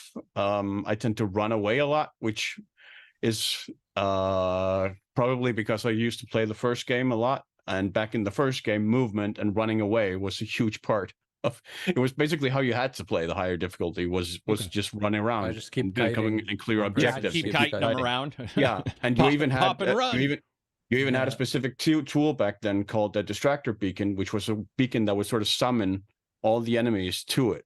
So you could Gotcha. throw that down, all the enemies would go there, and then you could run in You the run opposite off of- direction. Okay. Yeah. And that was quite effective, especially for like evacs, where when you went to the evac zone, you would send all the enemies to the other side of the map, and then you would go and you would evac, and they wouldn't be able to get to you until like there were like 20 seconds left in the evac. You know, I don't see a problem with it, honestly. I think people are overreacting. I played so many games where devs, they have their own tools and they analyze things and they know where they want their games to be. Sometimes they don't, but every live service games, you're gonna get nerfs, buffs all the time. One season this weapon's gonna be way stronger, the other season it isn't. It's whatever. Honestly, just adapt, react, act. Have you played? Don't. I hate taglines like that. Did you know what that is. did you play Yeah. the next? Did you play it since the buff or since the nerf or whatever? Yeah. When did it come out? Yesterday? I think it would have been Today? yesterday or I at think it was latest the the day night before. before. I think it was it was Wednesday. I think. Wednesday. Oh, I might have. Yeah, I might have. Yeah, And it yeah, I might have. didn't make enough effect for you to notice.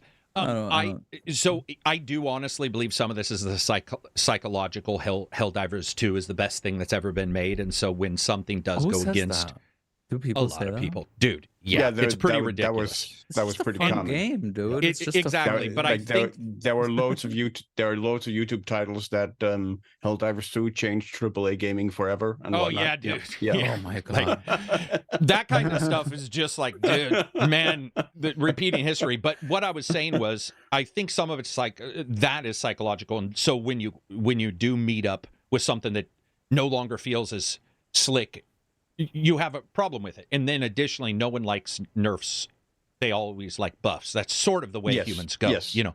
And then with this game, I do know I heard a lot of people saying sort of what Silver had said, which was that at the end, like when you're really getting up there, it feels like what was already. I'm not saying it's not. There's somebody out there who's great and that people are amazing at it, but it felt like what was hard is harder, and there wasn't necessarily a good reasoning for why it was suddenly harder with those loadouts. And I haven't seen what they're doing. I've seen some of what the devs have stated, which is that exactly that. They don't know where the game is. One of the devs in Reddit who sort of got in trouble had stated, listen, it is a live service game, so it's constantly changing. We don't even, we have to adjust things and move things around. I think what Johnny was saying, though, would frustrate me a little bit.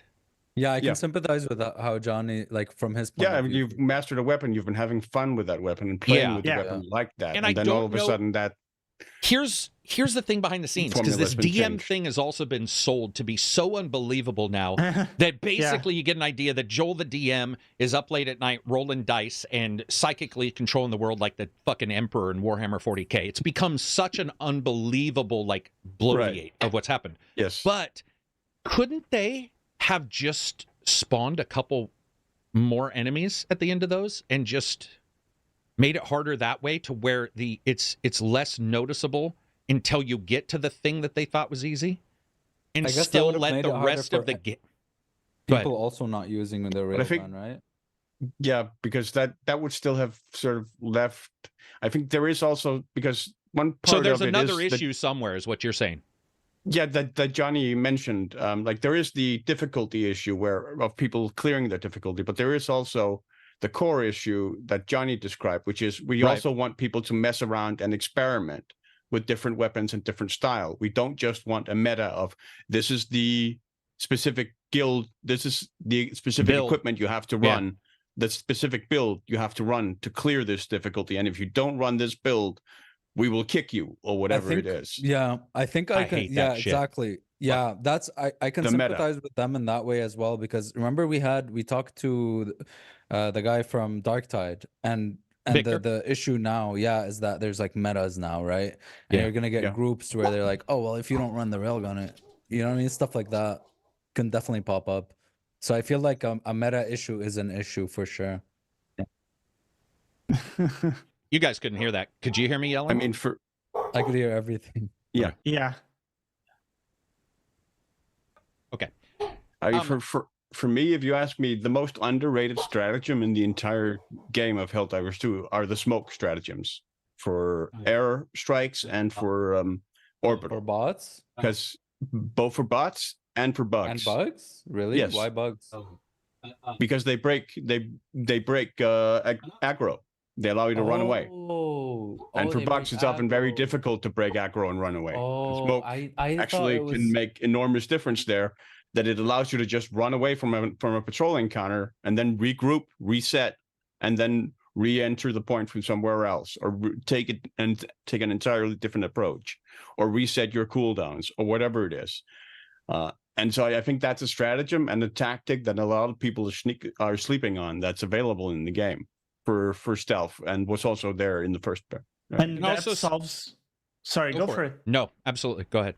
I was just going to say that solves one of the problems that I've run into, which is just the infinite loop of spawn, like, Yes, because calling you get more enemies. the moment you start fighting patrols on the harder difficulties, you get locked down because they're just going to keep Locked spawning down, infinitely. and now there's a And Titan, and it's a game of attrition, and you're going to expend all your ammo, all your stratagems, and then you're going to get overrun. Yeah. Is that what you're trying to say, Johnny? Let's talk over each other a little less, please, because that was stressful even to me.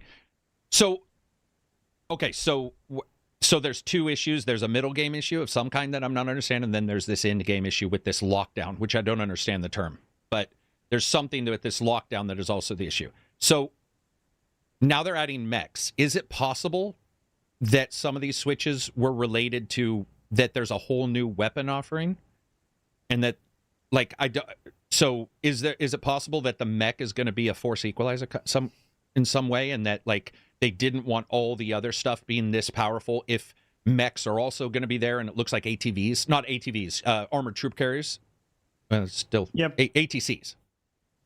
Go ahead, Johnny. I think that's fair, and I think they really want two things. One, they want to promote group play. So, like, solo clearing Helldive was possible. Now it's very hard. I mean, I'm sure you can find people who do it, but it's basically it's not thought out for that. It feels like the game is thought out for a group. And then the second thing is they really want Helldive, the highest difficulty, to be like a nightmare where you won't consistently every time succeed, even if you know what you're doing and you have a good loadout. I think they really want people to sometimes fail, like stuff will go wrong and you will fail the mission sometimes. Can I also say that my firm belief also is that if you're the darling of anything, and one of the darlings of this game is the tit for tat balance, we've talked about slow losing, which is something Helldivers is also, there's some complaints about certain times of the day because of people being on and not on. There's a thing called slow losing, which is where people feel like they're not really doing well. They're just sort of stopping. It's like attrition, but it's like slowing down attrition. That if this tit for tat is this close, no matter what you change, and if you keep pushing that this is the specialness of our game, this is one of the reasons why sometimes you should just let something run on its own and not talk so much, because, like, people are like, oh, the president's doing this and he's so cool and he's this. And it's like, yeah, he's so cool until he becomes William Shatner. And he's not cool anymore because he says something on Twitter. That's the way the world has always worked. And people are saying that the PR person should talk. Well, can I point out that we always bitch that PR people talk? There is no winning, ever. There is no winning. If it's PR people talking, people say it's PR. If it's the developer talking, if you do, and damned you're if you damned. don't. They should have let the PR person talk. Yeah, in this aspect, they should have. And certainly the developer was saying, like, I sort of enjoy the rage. And as somebody who loves that too, I totally get where that person's coming from, because they also might be a DM who likes the crunch in a D&D game, where they like the death, they like the high level. I'm not a fan of that, but I can see why somebody would be. But I feel like this game's this tight, guys.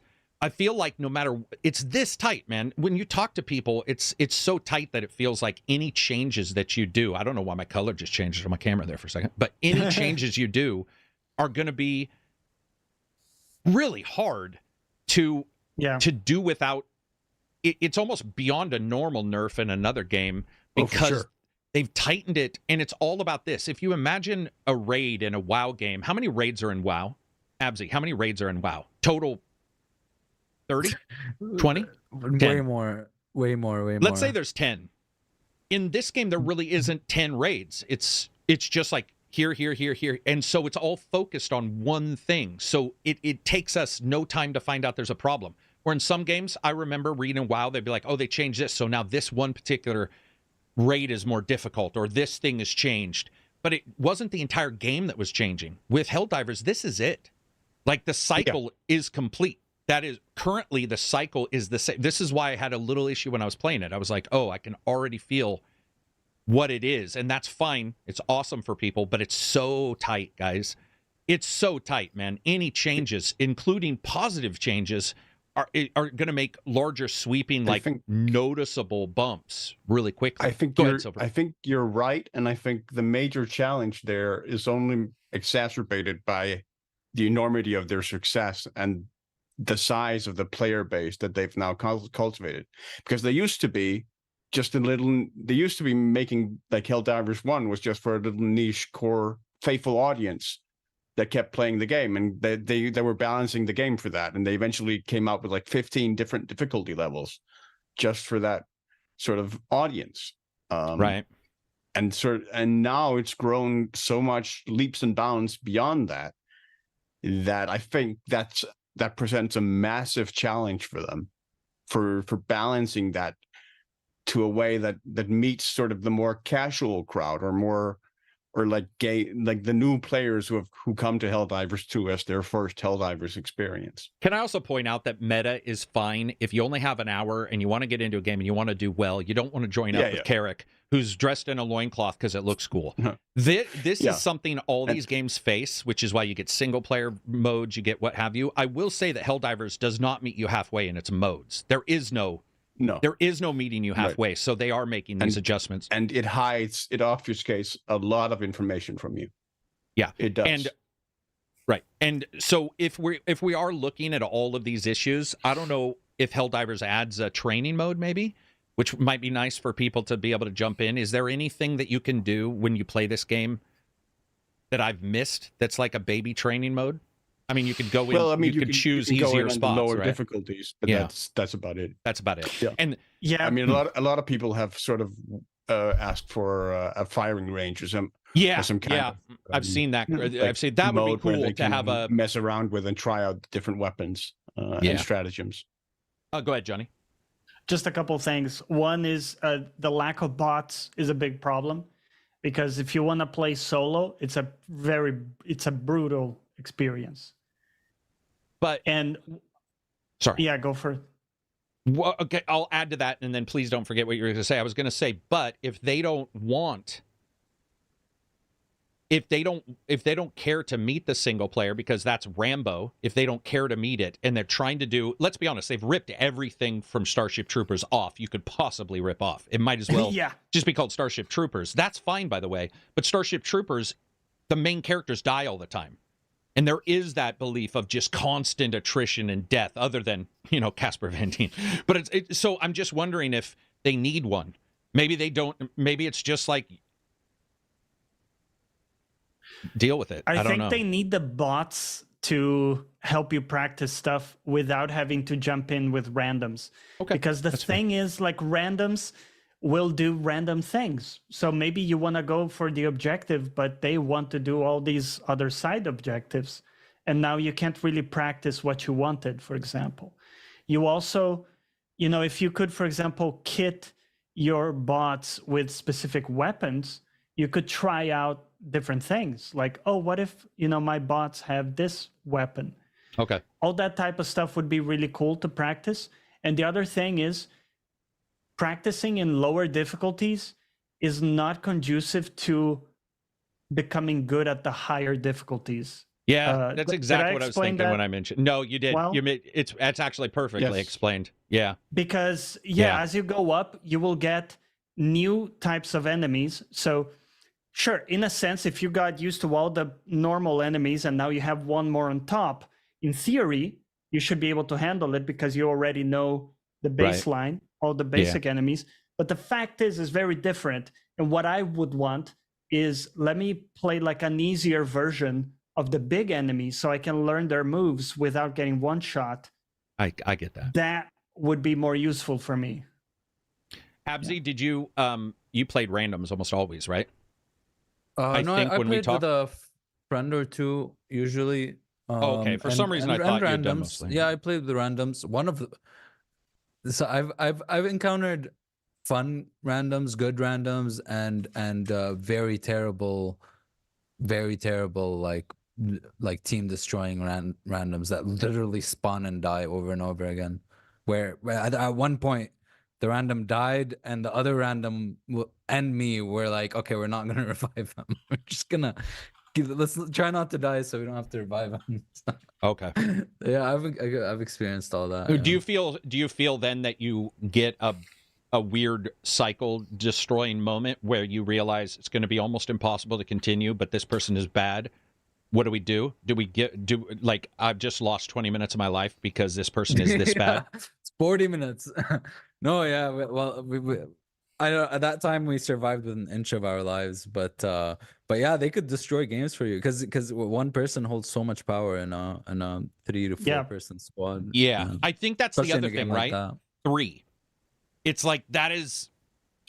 I mean, it's a triangle on purpose. So when one goes away, it's a flat line, and that's usually what ends up with your life is flat line, like you die.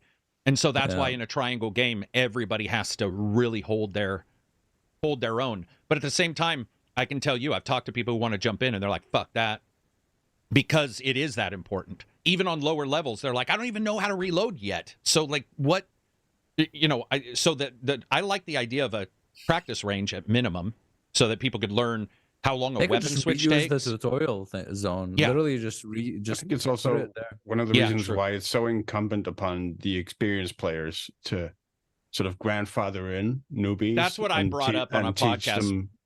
Teach them the ropes of like tactics and how like that's something I try to do with casuals because casuals tend to not like they tend to want to try and fight every single patrol they come across.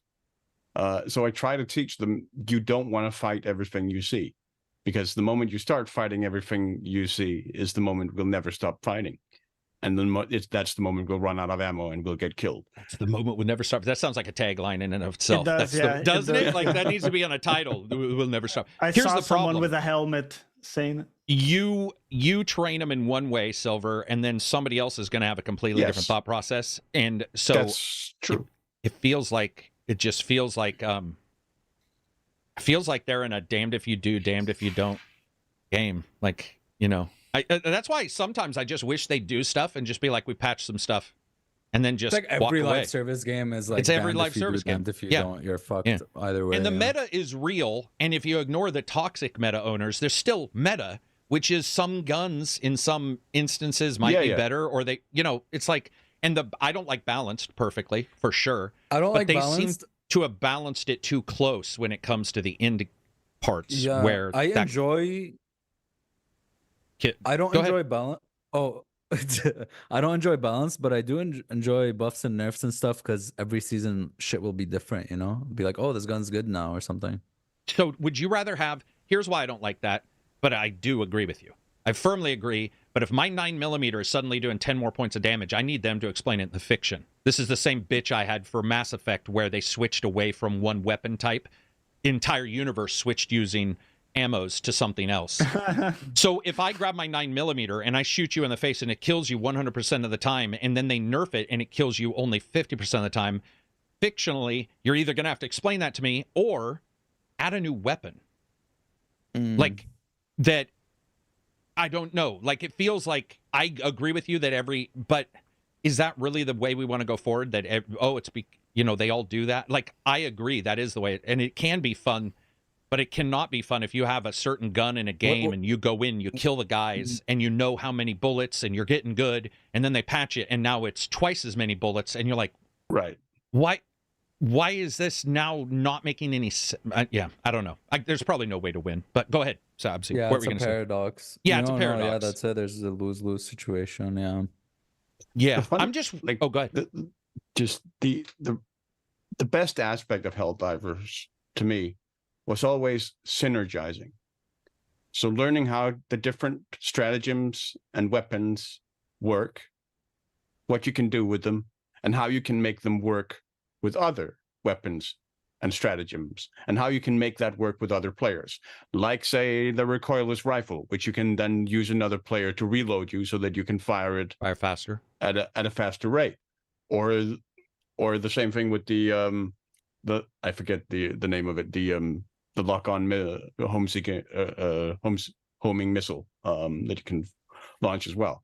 Like those weapons that require sort of player support, and how you synergize those with other weapons. Like if you're running the anti-material rifle, maybe synergize that with a shotgun for up close, or whatever. Or if you're running like up close, like a machine gun, maybe you run the marksman rifle as your main primary weapon, as for long range targeting.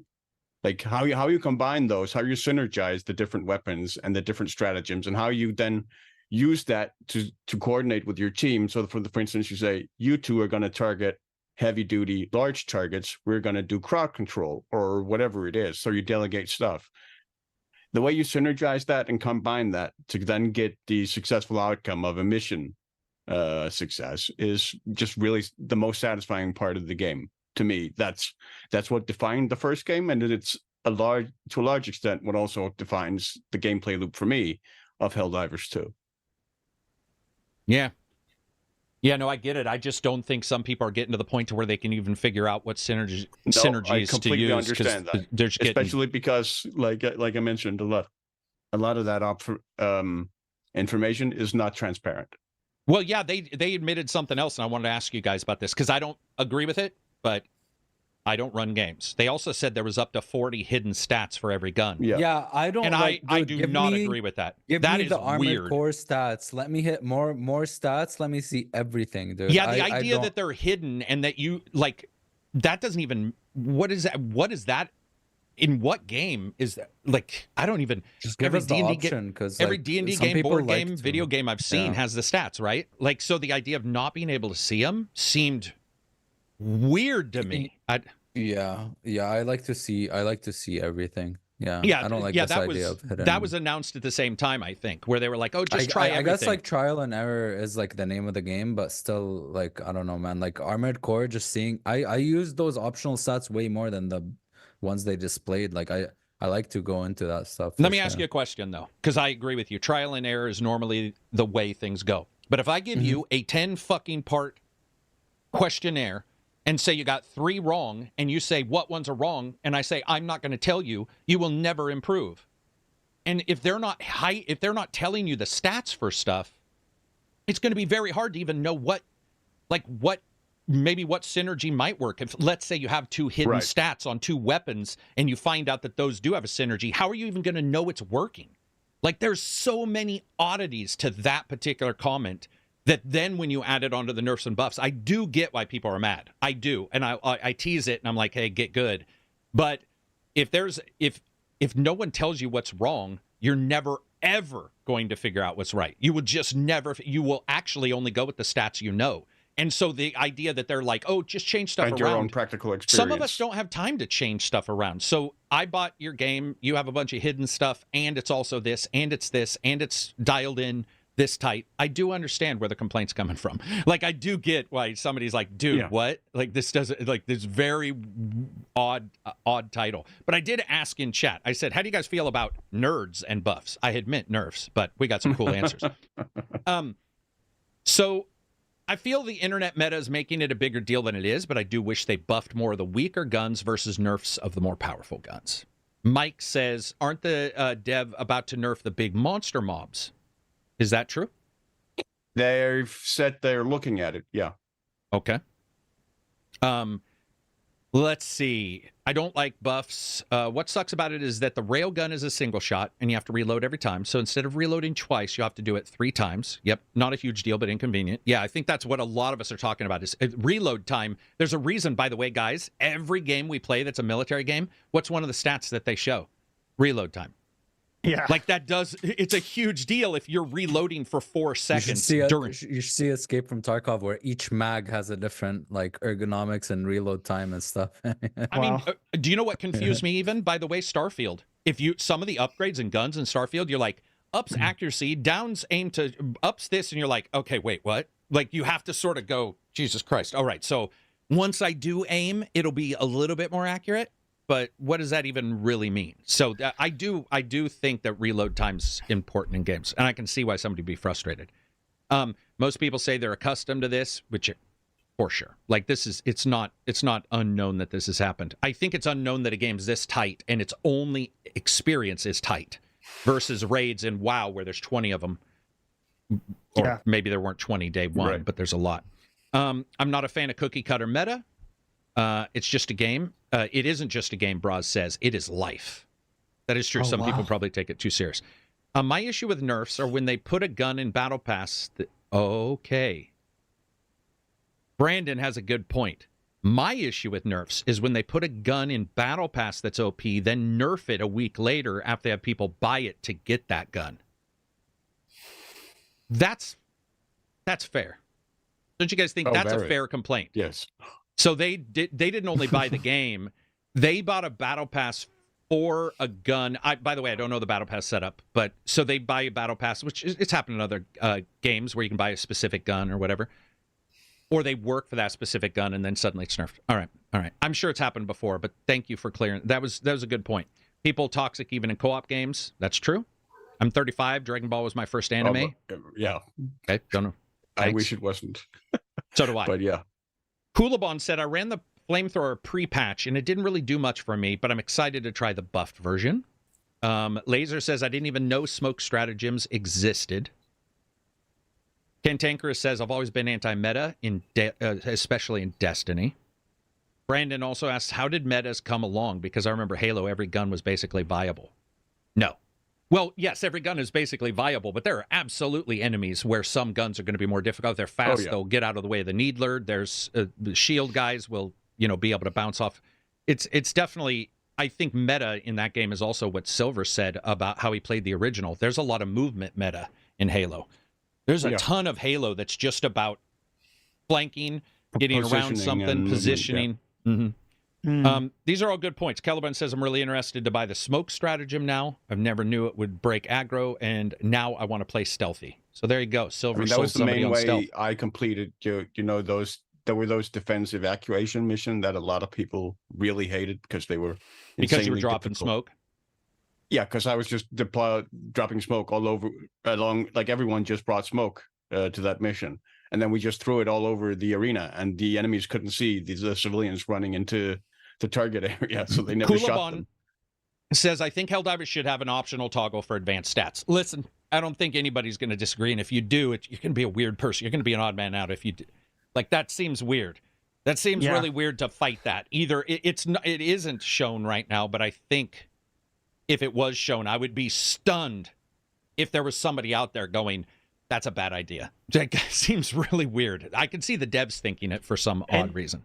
Dude, real quick on that. Can we agree, like, there should be a glossary defining the every stats? Single stat? Absolutely. Yeah, because, like, Abzi asked me, is recoil, if it's higher, does that mean more recoil or better? Oh, my God, recoil? dude. Yeah, and I actually didn't know. That's all. How about this, guys? Whenever you go into a game and it says increases aim down sight, but it doesn't say time, and so you're like, it's like, what does that mean? It increases aim down sight, so it's faster, and then you have to go look at the number, and you're like, well, the number's 0, so it must mean that it gets better. Oh, but it's showing green. But it's showing green, not red. Yeah, and you're all, dude, seriously. And so all of that plus hidden stats, I think that's a good. Like, everybody's brought up a good point about the hidden stats thing. I think is one huge one. And then a glossary. Dark Souls does it great. So does Neo and Armored Core.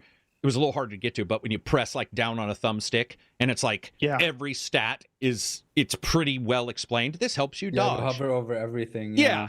So, I mean, guys, like we're in 2024 now.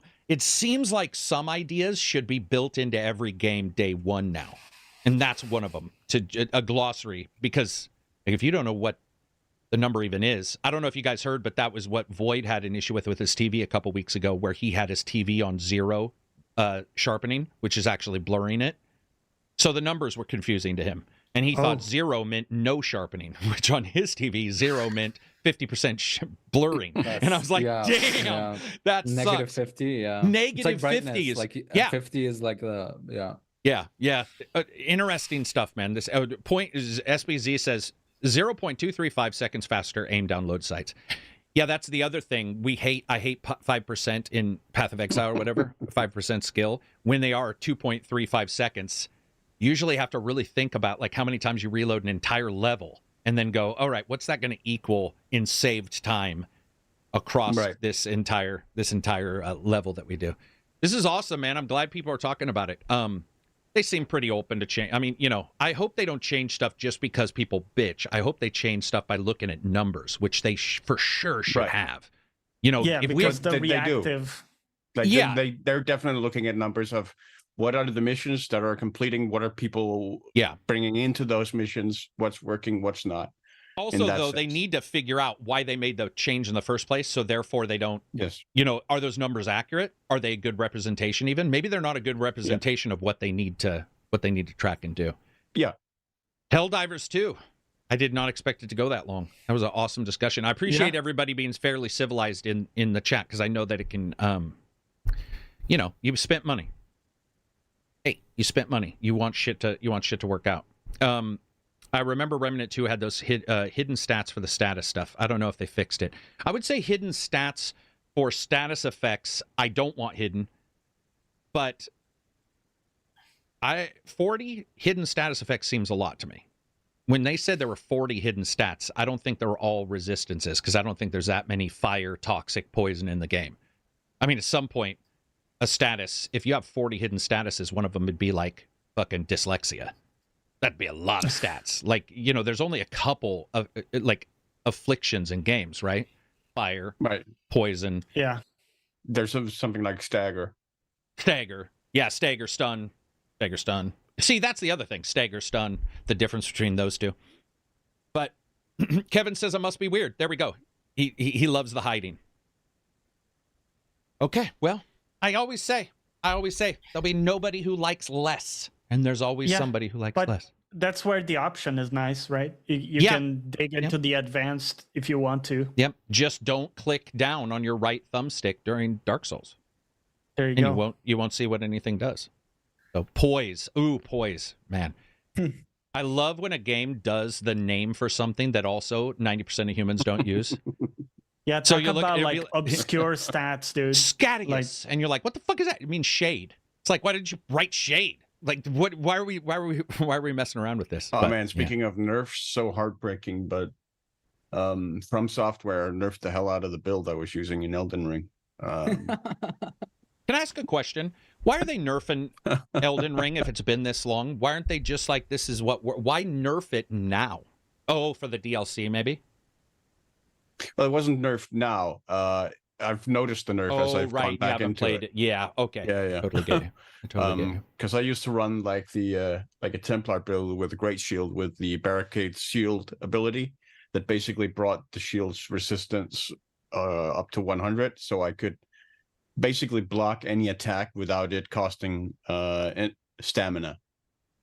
So I could just block infinitely whatever enemies attack me. And that skill they completely nerfed. Like the duration, they cut it by more than half, down to like 6 seconds, and they increased the mana cost of casting it as well. You know what I do in those games? Less useful now. I get a big sword, and I hit the guy, and then I dodge out of the way, and then I hit the guy again. I don't do builds in the way you guys do, for sure. I mean, I do like mine. Wouldn't you know how some people be like, I do a strength build, but built on dodge, which is also built on the arithmetic of the calculation. Right. I'm just like, nah, I do like I hit and I get hit. I want to do more damage. Yeah, right.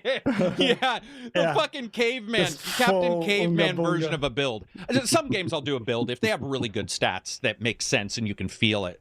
You know, and I do that too, by the way, because I always like seeing like how much damage can I deal with one hit? One hit. I Yeah. get Right. like the biggest Big stick. numbers, yeah. Yeah. Do you know what I Yeah. don't like? Okay, so let's break this down. Do you guys like hits that have windups to do a lot of damage, or do you make sure you do the most damage with the least amount of windup? Because that's me. I do not want any windup or the lowest amount of windup. So I'll make sure I don't care about power attacks like holding the button down. I care about when I hit the button. So it's, I guess you would say, a jab in a boxing game. I want the jab to do as much damage as possible, and I'll work around that. But I do not care about a hold button. I don't want to be stuck in place, I guess. I guess if you can move around in some games where you hold down a button, you can still sort of, look like you're getting ready to swing. But Johnny, are you saying you want that end button? No, You're no. more I would still. I want my R1 to deal as much R1. damage. There we go. I would Good. still, or the jump, like I told you, the jump heavy, the jump R2. I've got it written down as a note. It's I've got glorious it written down. in that What game. is it? Yeah, And you 'cause said it's with fast glaives or too, whatever, dude. right? Or halberds Yeah, or with what? glaives, you have great range with it. They do insane damage, and you can have two, right? So you can just like. I love the and idea. It's I love fast the idea of it. too, man. Because you gap close with the jump, and like, Grasshopper. yeah, it's really good. Good point, though. Thanks for bringing up the R1 thing, because that is exactly what I mean. I want the it's I like, maximize okay, how much R1. damage can I deal with R1? Yeah, R1 maximum damage. That's a good point. That's a good way of saying it. What else do we got, man? We've covered a shit ton of stuff. We covered Rise of the Ronin looks good. Did you guys see the behind the scenes for that? They covered the bonds. But I watched the Worlds trailer or something for it, and it's the game has way more going for it than I Yes. thought. Yes. Like way more, and I'm way more interested now. Can you admit, though, it certainly still looks rougher than I think my expectations were graphically. Yeah, it did look. That trailer looked better than the one before, but it's still like a Neo. It's like Neo. Yeah, like basically. Neo. Yeah, where Neo has those awesome moments, but not a lot of times maybe, but there's other, there's times where you're like, Yeah, but a I bit agree, man. lower. I saw the Bonds stuff, and they were talking about the different characters you have in your team that you don't have in your team, how they changed, no black and You white. can play as them.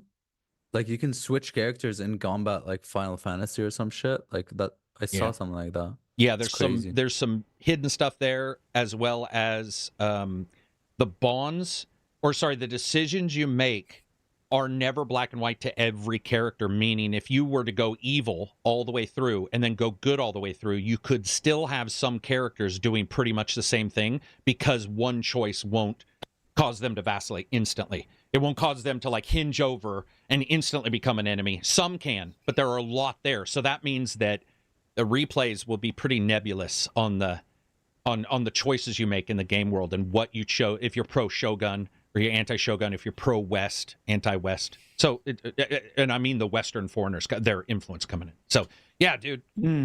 I mean, it's got heavy competition in Dragon's Dogma. Less so, I think, and I don't hear a lot of people talking about Horizon. So I don't know if Outcast is also coming out, and Shit, yeah. I think that's in reviewers' hands. So that, I mean, Horizon's also only single platform, whereas Dragon's Dogma True. and Rise of the Yeah. Ronin are both multi-platform. well, wait, Rise of the Ronin's only one, right? Isn't Is Rise it? of the Ronin only PlayStation? Unless Rise you mean is PlayStation 4 and PlayStation. 5. It might be it's 4 just and 5. Oh, PlayStation. right. Yeah. But you are right in that at least for Dragon's Dogma, sheer numbers are going to be higher. Yeah, man, we're getting into it, guys. Like the amount of content coming out is, I mean, really weird to see. This year is giving me the singular, like the games that are coming out now. I think I'm more excited than 2023. Like those, like the games are like the games themselves, not the quantity of big games. But the games So what themselves, you mean, I'm, like super a excited. Dragon's Dogma versus what was 23? There were so many games. Hogwarts, Baldur's Gate. Oh shit, yeah, Baldur's Baldur's Gate Gate, though? like Yeah, Stalker. Baldur's and no, Baldur's Gate was, but Baldur's Gate, I wasn't as excited as other people. I was only excited like Same. a couple days prior. But like I can't remember like something. You've been excited for Yakuza this year as well, right? Yeah, because of this year. True, I was excited yeah. for FF16 last year, but that was like the only big thing I was like super excited for. The other ones, like, not so much, but I loved them anyways. Like Alan Wake 2, I loved, but I wasn't like super hyped for. I was super it. hyped for Starfield, super hyped for It's hyped for Starfield, but like Stalker 2 is like a multi-year big hype thing. Dragon's Dogma, and even Yakuza. Yeah, like those games are like heavy hitters for me personally. Yeah, I was trying to think of like, I wasn't super stoked for Baldur's Gate, but that's because I believed we had played a ton of it, and I played it at preview events, so I sort of knew what was going to happen. Played it. Yeah. This year though, I don't know, man, because like Baldur's Gate, what was the one in May? Ghost of Tsushima, but that's again a remake. It's a port. Yeah. Stalker's a big one. But I don't know enough about Stalker 2 to be honest. Like Stalker 2 is a little, and Avowed, neither one of them I know enough about, and the Avowed combat is so close to Outer Worlds that like I need to see a little bit more combat. But they said they were working on it, so, and I do believe them when they say they were obvious. It's like you're going to work on it right up until the last day. Also, last year, remember, Yakuza the Man Who Erased His Name came out this year, but last year was the other one. Or was it last year that was The Man Who Erased His Name? Wait. Oh, yeah, towards the end of it. Yeah, what was it? Gaiden, The Man Who Erased His Name. Yeah, The Man Who Erased His Name. So there's been 2 Yakuzas in a short period of time, and both were really good. Yeah. I still think this newest one is better. It's unbelievable. But yeah. Final Fantasy 16 versus Rebirth. Yeah. Go ahead. Yeah, I was more excited for 16 than Rebirth, but I'm enjoying Rebirth more than 16. Exactly. I liked 16, but I enjoyed Rebirth more. Not as much as 15, but I enjoyed Rebirth more as a game. Yeah, it's just a better game. Silver, go ahead. I'm sorry. We're also at the point now, actually, where a couple of years away from the release of when Bannerlord finally released, and it's really interesting to see what people are building from that game in terms of like the modding scene now, where you have in particular, there's a Warhammer Fantasy mod that's being developed that it just looks is Bannerlords 2 out? Absolutely incredible. Or is it still early access? Oh, okay. No. It's entered full release, and it's even released on consoles in full release now. But yeah, the mods that people are building for that are just like the stuff you used to like imagine on the playground, right? Back in the day. And like the Warhammer Fantasy mod, I forget the name for it now, but it just looks so unbelievably impressive. Like the large Warhammer scale battles with like Empire versus Orcs versus Chaos, and just these huge Mountain Blade battles with the Mountain Blade physics and melee combat. It looks incredible. I think that game got really the sharp or the dull end of the stick because of the early access. Right. Because it just, man, it's like, and there's a lot of games that overlap with it. I'm not saying this game truly overlaps with it because I don't believe so, but Manor Lords or whatever, that one's the same thing. It's like Lords is in the name. I know that sounds weird, but it does make an effect where I even for a second thought you're talking about Manor Lords. And it's just like the early access nullifies a little bit of the excitement I can even build up to sort of jump into the game and then talk about the game. And then if I don't, my memory doesn't serve me well to identify a game I never played, nor never even knew the release date, and I can still talk about it. I couldn't even tell you anything about Bannerlords 2, and I loved Bannerlords. Go ahead, sorry. Manor, is it Manor Lords? Right? That one, I was like, it was one of my most hyped games for this year, but then I found out it was coming out early access, so I was like, well, but yeah, no, fuck, man, I really hope. Do we know it's coming out this month, right? March? Wait, let's see. I don't even know. And then somebody did bring up August is Black Myth Wukong. Now that one, when we get closer and we don't hear of a delay on Black Myth, I'm going to be more interested and more excited, but I'm holding off because we're so far away. Oh, what's the other game? Stellar Blade. You guys are interested in Stellar Blade, right? Stellar Blade, Stellar Blade, yeah, I'm interested in it. We got Elden Ring DLC. Action combat. Yeah, just true. Yeah. Just quickly, the Warhammer mod I'm talking about is called The Old Realms. This is for Bannerlords? Bannerlord, yeah. Didn't they make a multiplayer version too? A multiplayer mod, I think my friend played. For what? No, for Bannerlords? There's no mod. There is a specific, like it's in part of the game, the multiplayer. Oh, Okay. or a like full-on- 200 player battles. Yeah. Oh, Other than dude, battles, that's I sweet. think there's It did kind of like blow up because Asmongold sort of went into it and basically melted down the servers because of people coming in and playing it. The Asmongold effect. What were you saying, Abzi? Yeah. I think there was like aside from the battle, there's like a mod that's like a full-on, just a full game with like an MMO type server, like a full-on campaign For Yeah. Bannerlords. for Bannerlords. Yes. Yeah. Yeah, I don't know, man.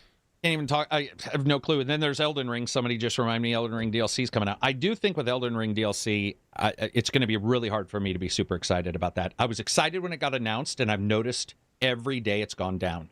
And it's not that there's any negative it's been towards 2 the game. years. It's been which 2 is years, and there's other A long stuff time for that's- an expansion. Yeah. yeah, there's other stuff just thrown into my face. I think when we get closer to all these, but like Avowed, I'm excited for Avowed, but I'm also, and I've Avowed seems to have had a little bit of trouble development, and so it's like we get a lot of games delayed now too. So it's like I just don't want to get excited and then be like, this game's delayed. Instead, Plus, I'm like super worried about the writing. I really hope. did it's you still like really- Outer Worlds writing?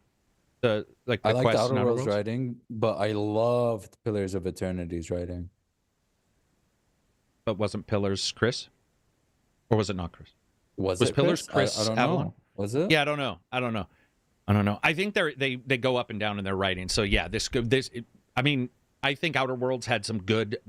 By the way, the murder DLC in Outer Worlds. If you haven't played it, you haven't played Outer Worlds. I'm not saying it's as good as War of the Chosen for XCOM, but it is close. It is really Oh, shit, fantastic, okay. man, as a DLC, and it's not super long, and it's going back to Outer Worlds, and it's very enjoyable. It's very enjoyable. Yeah, I've But always yeah, I don't wanted know. to do another run in that game anyway. Yeah. I've done it 3. I think I did everything. Because I reviewed did it at 2 least runs. twice. I reviewed it for Switch and PC, I guess. You did 2. Did you do one on a different platform, or were they playthroughs. both PC? They're both on the same platform, just the character was different. Like the second time around, I was like a talky guy. Can I also admit that's the weird thing about Starfield, man? There's a lot of weird things, but one of the weirdest things about Starfield is you watch your character occasionally pull off a cool special move. I don't know if you guys have ever seen, but the NPC, your partner, can occasionally stab somebody or like choke them out. All these weird stuff. But with Outer Worlds, you had a button to do that. Do you guys remember the special button where you hit like left on the digital pad and your character like whipped out their guns and was like, bah, bah, bah, bah, bah, bah. I want more of the games that are the companion-based third-person / first-person shooters to have that. To have the other character not just be Commands. over here on the edge firing down, but you hit a button after they build it up and they do something cool. I wish more of those games did that. I hope Avowed does that because I like that kind of stuff. I think it feels really good in Outer Worlds. It's one of the better parts of Outer Worlds is having them pull off some special move. It also makes it sort of where you use them like in an active yes, way. where exactly. Yeah. Then you form some sort of relationship rather than all I do is an shoot. active engagement rather than a passive one. I shoot all my companions in the head in Starfield because I'm so busy aiming down the sights and they're running around and I can't control them. And I don't have any issue really with how they kill most of what they shoot at. It takes them a long fucking time no matter what I seem to give them. But Yeah. with Outer Worlds, it just felt good. Yeah, you could control them a little bit, and then you also knew where they were going to go because you knew if they were running down, if they were doing this, if they were doing that. So yeah, I'd just They like also to see it more. implemented a thing in Outer Worlds that I haven't seen yet in other games, which is the phobia system. Oh Or like yeah, this thing where if you keep on falling, Yep. you become afraid of heights. Like I loved love it, by the way. And didn't they say right at the starting, couldn't you choose to not have it? Like I don't remember. I think there is difficulty, but I was like, why not have? I mean, to me, it was sort of cool, Like wasn't a it? quirk, Like yeah, they aliens, asked you, do you want space- this quirk or not? that's what it was. That's like what it was. arachnophobia. You're That was a little weird scared though. of spiders, That they tell you and you they do can more not damage have to it. you. But Yeah, you cannot have it. But like because it gives you a positive and a negative. It It's like a does. It quirk. always gave you. Wasn't it that like for spiders, you were scared of them? Was your accuracy So they down? do more damage. They do more damage, but you or do more something, damage, or I you do assume. less damage or something. But you there's a stat increase somewhere there. I forgot, but I love that. I always went yes. I think that. Oh, so did I. Yeah, I took them. Yeah. And I had a lot by the time because like that was the thing I really enjoyed. It wasn't the greatest combat overall. No, But I did yeah, love it was shooting shit, serviceable. and so I did get a lot. Like There was, Yeah. and also wasn't it where if you fell off things a bunch of times, you could get something for that? You could get like Yeah. not brittle bone disease, but got something, you know? Yeah, that kind of stuff I is think great. did Kingdom Come do something similar? I feel like Kingdom Come did something I similar. feel like but I don't Kingdom Come remember. did a lot of stuff that would be easy to be missed, and you would find out a year Yeah. later when some dude. That's why, again, I'm a little mad at Starfield because there's some things with Starfield that I think they should have talked about a little bit more. Not that it would have changed anybody's opinions and it's selling well, but it's like weird. With Kingdom Come, the same thing happened. There were times in Kingdom Come where I was like, is there something going on that I'm not? And there was a lot in Kingdom Come that you could sort of track. Kingdom Come was a really good, you smell like shit hovel simulator, man. Yeah. It was a love that. weird game, but it's weird. You got to admit, nothing. you came out of a nothing. Piece of shit. That first And your time you skill learn level how to as well, fight, 'cause you're you'd be like, yeah, and you'd be bad at it, and over time you grow with the character. That was really cool. they've done amazing DLC. In fact, some of the best DLC I've ever seen outside of Witcher and the murder one I told you guys about, or War of the Chosen. I'm really surprised they haven't pushed, like we haven't heard more about their DLCs. I don't even remember in the past when they did them getting code for them, which really sort of frustrates me because I was talking about this in the chat. It would take a lot, but I think that there is a huge gap in coverage for DLC other than IGN. And I'm going to toot my own horn. I do cover a lot of DLC, or as much as I can. Other than myself and one or two others who are much smaller, there isn't a lot of DLC coverage, but there's a lot of DLC. I mean, there's a crazy amount of DLC when you look at it, whether it be Division, but it's usually just a Division reviewer. I think the big problem is you got to be good at a lot of games. Can you imagine trying to review Division DLC and then jump into Dark Souls or like Elden Ring? You'd have to be really good at 2 games to cover, Yeah. but Yeah. I don't know. I like the idea of it, and the only ones we really see do it, I suppose, maybe it's the only ones who can, which is IGN with like 10 employees or something. I could be. That seems wise. But Ubisoft like farts out DLCs like 24/7. Well, and I mean, some of come them on, are they're not very really good either. Yeah, I mean, Avatar. Some of them are really good. Avatar's got DLC coming. I got to Really? make sure because I would love to review it. Yeah, I really enjoyed Avatar, man. I replayed Avatar, beat it in a pretty short amount of time. Yeah, I I'm think. still playing Well, it. I say short. It was 18 hours. Are you still playing it? Yeah. Did you ever beat it the first time, or you just sort of running around? I haven't actually beaten it yet. No, Tall Smurf Good. smashing people, I'm just Feels sort of good. running around and gathering ingredients and whatnot. Yeah, cooking shit. hunting. Yeah, cooking, hunting. Did you guys see the Dragon's Dogma cooking moments? No, what? No, Okay, Why? you should What go is check. You should go check it out. I think it was Dragon's Dogma we were talking no, I about. think I Pretty but detailed that sounds stuff. promising, but I'd rather wait and just see that on my own. Oh, okay. No, I'm gonna wait. Oh, fuck. I think it was Dragon's Dogma. Guys in chat Oh. remind me because there was a game that just came out, and I thought it was Dragon's Dogma that just had some really like super detailed. That's cool. Wasn't that the game I saw? I like cooking in games. I feel like it was Dragon's Dogma. I It like had a cooking. big cooking part. Yeah. Yeah, it was in chat I like where cooking. people were talking about. I just like even in Final Fantasy Rebirth. I love the item transmuter and shit. I love like collecting ingredients around the world. Item and- transmuter is pretty cool. That's Yeah, yeah. I love that shit. It man. was, I just Necro love- says. It was yeah. Dragon's Dogma. Okay, yeah. I like Um, crafting stuff. Dude, I like crafting. I like that kind of stuff. I also love, fishing. Like any of the side, they're their own mini games. I you like know. building up resources. Yeah, I told you, like in Starfield, I spent hours just not barren planets aren't truly barren, but just walking around in the barren areas and scanning shit and harvesting shit. And I love that. Or gameplay in loop.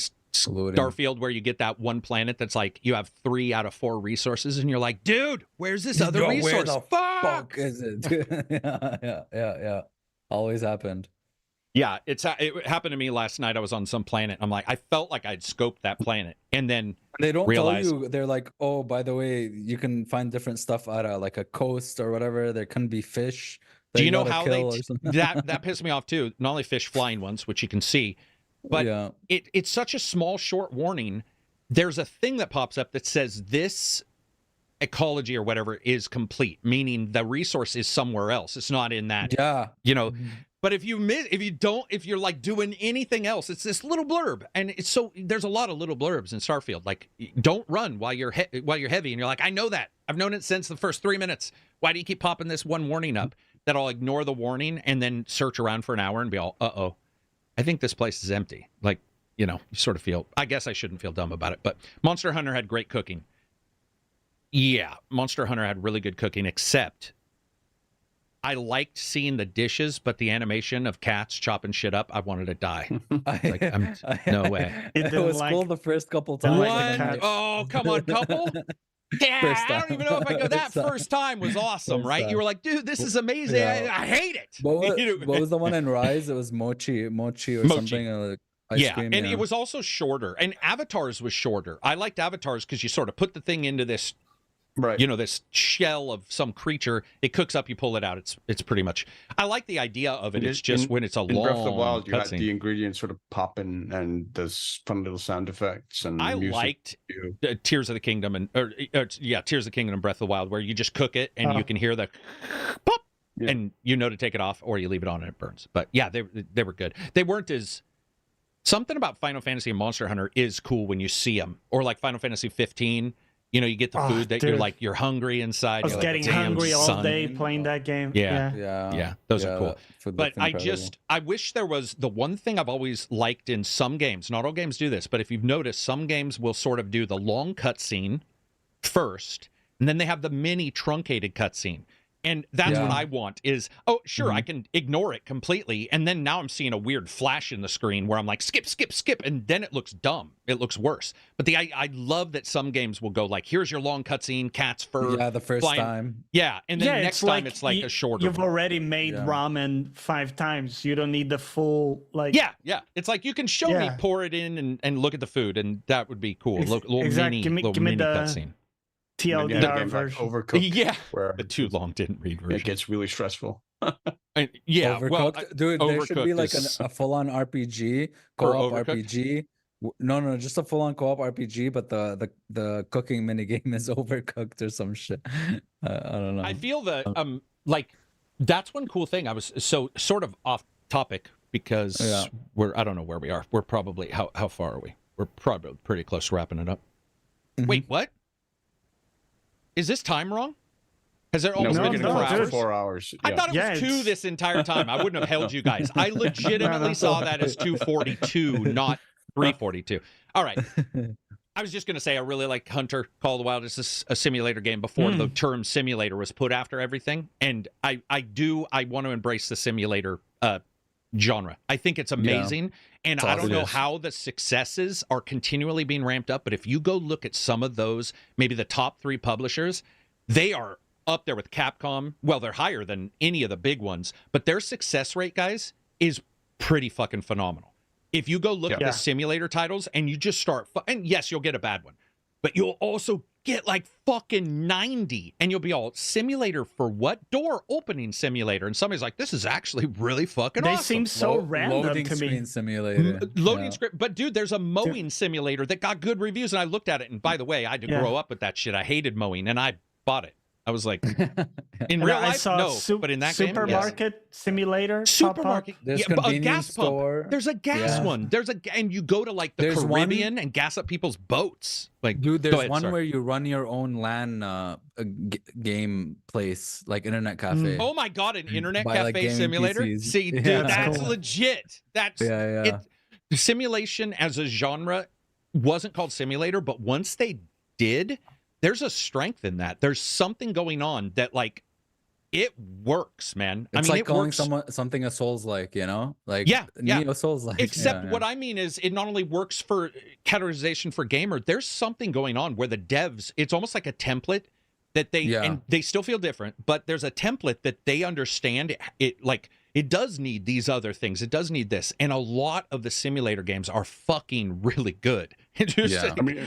I mean, I It's just looked up insane. American Truck Simulator. It has 3.3 million copies sold at this point on Steam, and has about 8 to 10,000 active concurrent players. Yeah, and that's the big one. I'm talking about like, Yeah, I mean, like gas station sim. What the fuck? yeah. Like that doesn't even compute. No one wants to pump gas. I've done it. Well, the smell of gas is awesome, but it gives you a headache after a long period of time. So like you probably shouldn't be around it. But yeah, it's just Power Wash, man. That is a genuinely good game. House Flipper 2 is a genuinely good game. Yeah. It is just now that it's been patched, but it's awesome, man. I want to shout out to those guys And Thief because Simulator is one you really loved as well. Jude and Thief Simulator VR, and it's a full VR game, and you can go to the dark web in that game and like sell your service. the amount of shit in those games is like, if you want return on investment, Simulator is really might be one of the highest, unless you're talking Assassin's Creed Valhalla. Yeah. You know, like one of those kind of Mechanic Simulator. I mean, those there's games a are bunch good. of really good As ones. Josh said, who works on cars, and so do I, if you turn it on all the advanced stuff, you won't be able to fix a car. But there is a lot of major steps in Car Mechanic Simulator that you need to hit in real life, and the anatomy of a car. Like, oh, that's a brake caliper, where somebody else might look at the rim. That's where that goes. And just be like, that must be it. Yeah. All right. It's a bit like the PC Simulator is real quick. No, where you could kind of learn a little bit, like what components are, more or less, you know, where they would go, what would go with what. Absolutely. It teaches you the skeleton of something. Like, the basics. It works really well. That's our patron. I would appreciate it if you guys jump in. It helps. We don't do commercials. Well, there's going to be commercials on YouTube. That's the way it is. But for the most part, we don't do sponsors and stuff. So it helps the channel. For super chats. Also, when this video goes live, if you've enjoyed it, seriously, I'm asking you guys, once we quit, it'll be up as a video. Go to the video, comment, say you liked it, say you didn't like it, whatever. But commenting and thumbs up the actual video helps hugely. And helping somebody hugely is what we're going to do with Johnny tomorrow, Saturday, streaming. We're all going to show up. Hugely. Oh, wow. Hugely. Okay. We're all going to show up. I'm going to wake up early. I'm already up early, but I'm going to try to get back into the house. 6 o'clock my time. What time your time? So it's 9 a.m. ET time for America. It's 2 p.m. UK time. And I'm going to be playing my last Epoch build that I was talking about, the Giga Chad Wraith. It's Johnny Plays Live, too, by the way. You're like Plays me. You Live forget to say who you are. Without an H. Without on an Twitch. H. Yeah. Every Monday, Wednesday. The proper spelling. Saturday. The only correct spelling. I'm like the only one of 2 people who spell it that way. Yeah. So if you want to help him out bigly or hugely or gigantically or largely, go and help Johnny out. Watch tomorrow. Check out the Patreon. That's it for us. Do we have anything to add right before we go? That's it. Just See please take everybody in care the and be Discord. safe.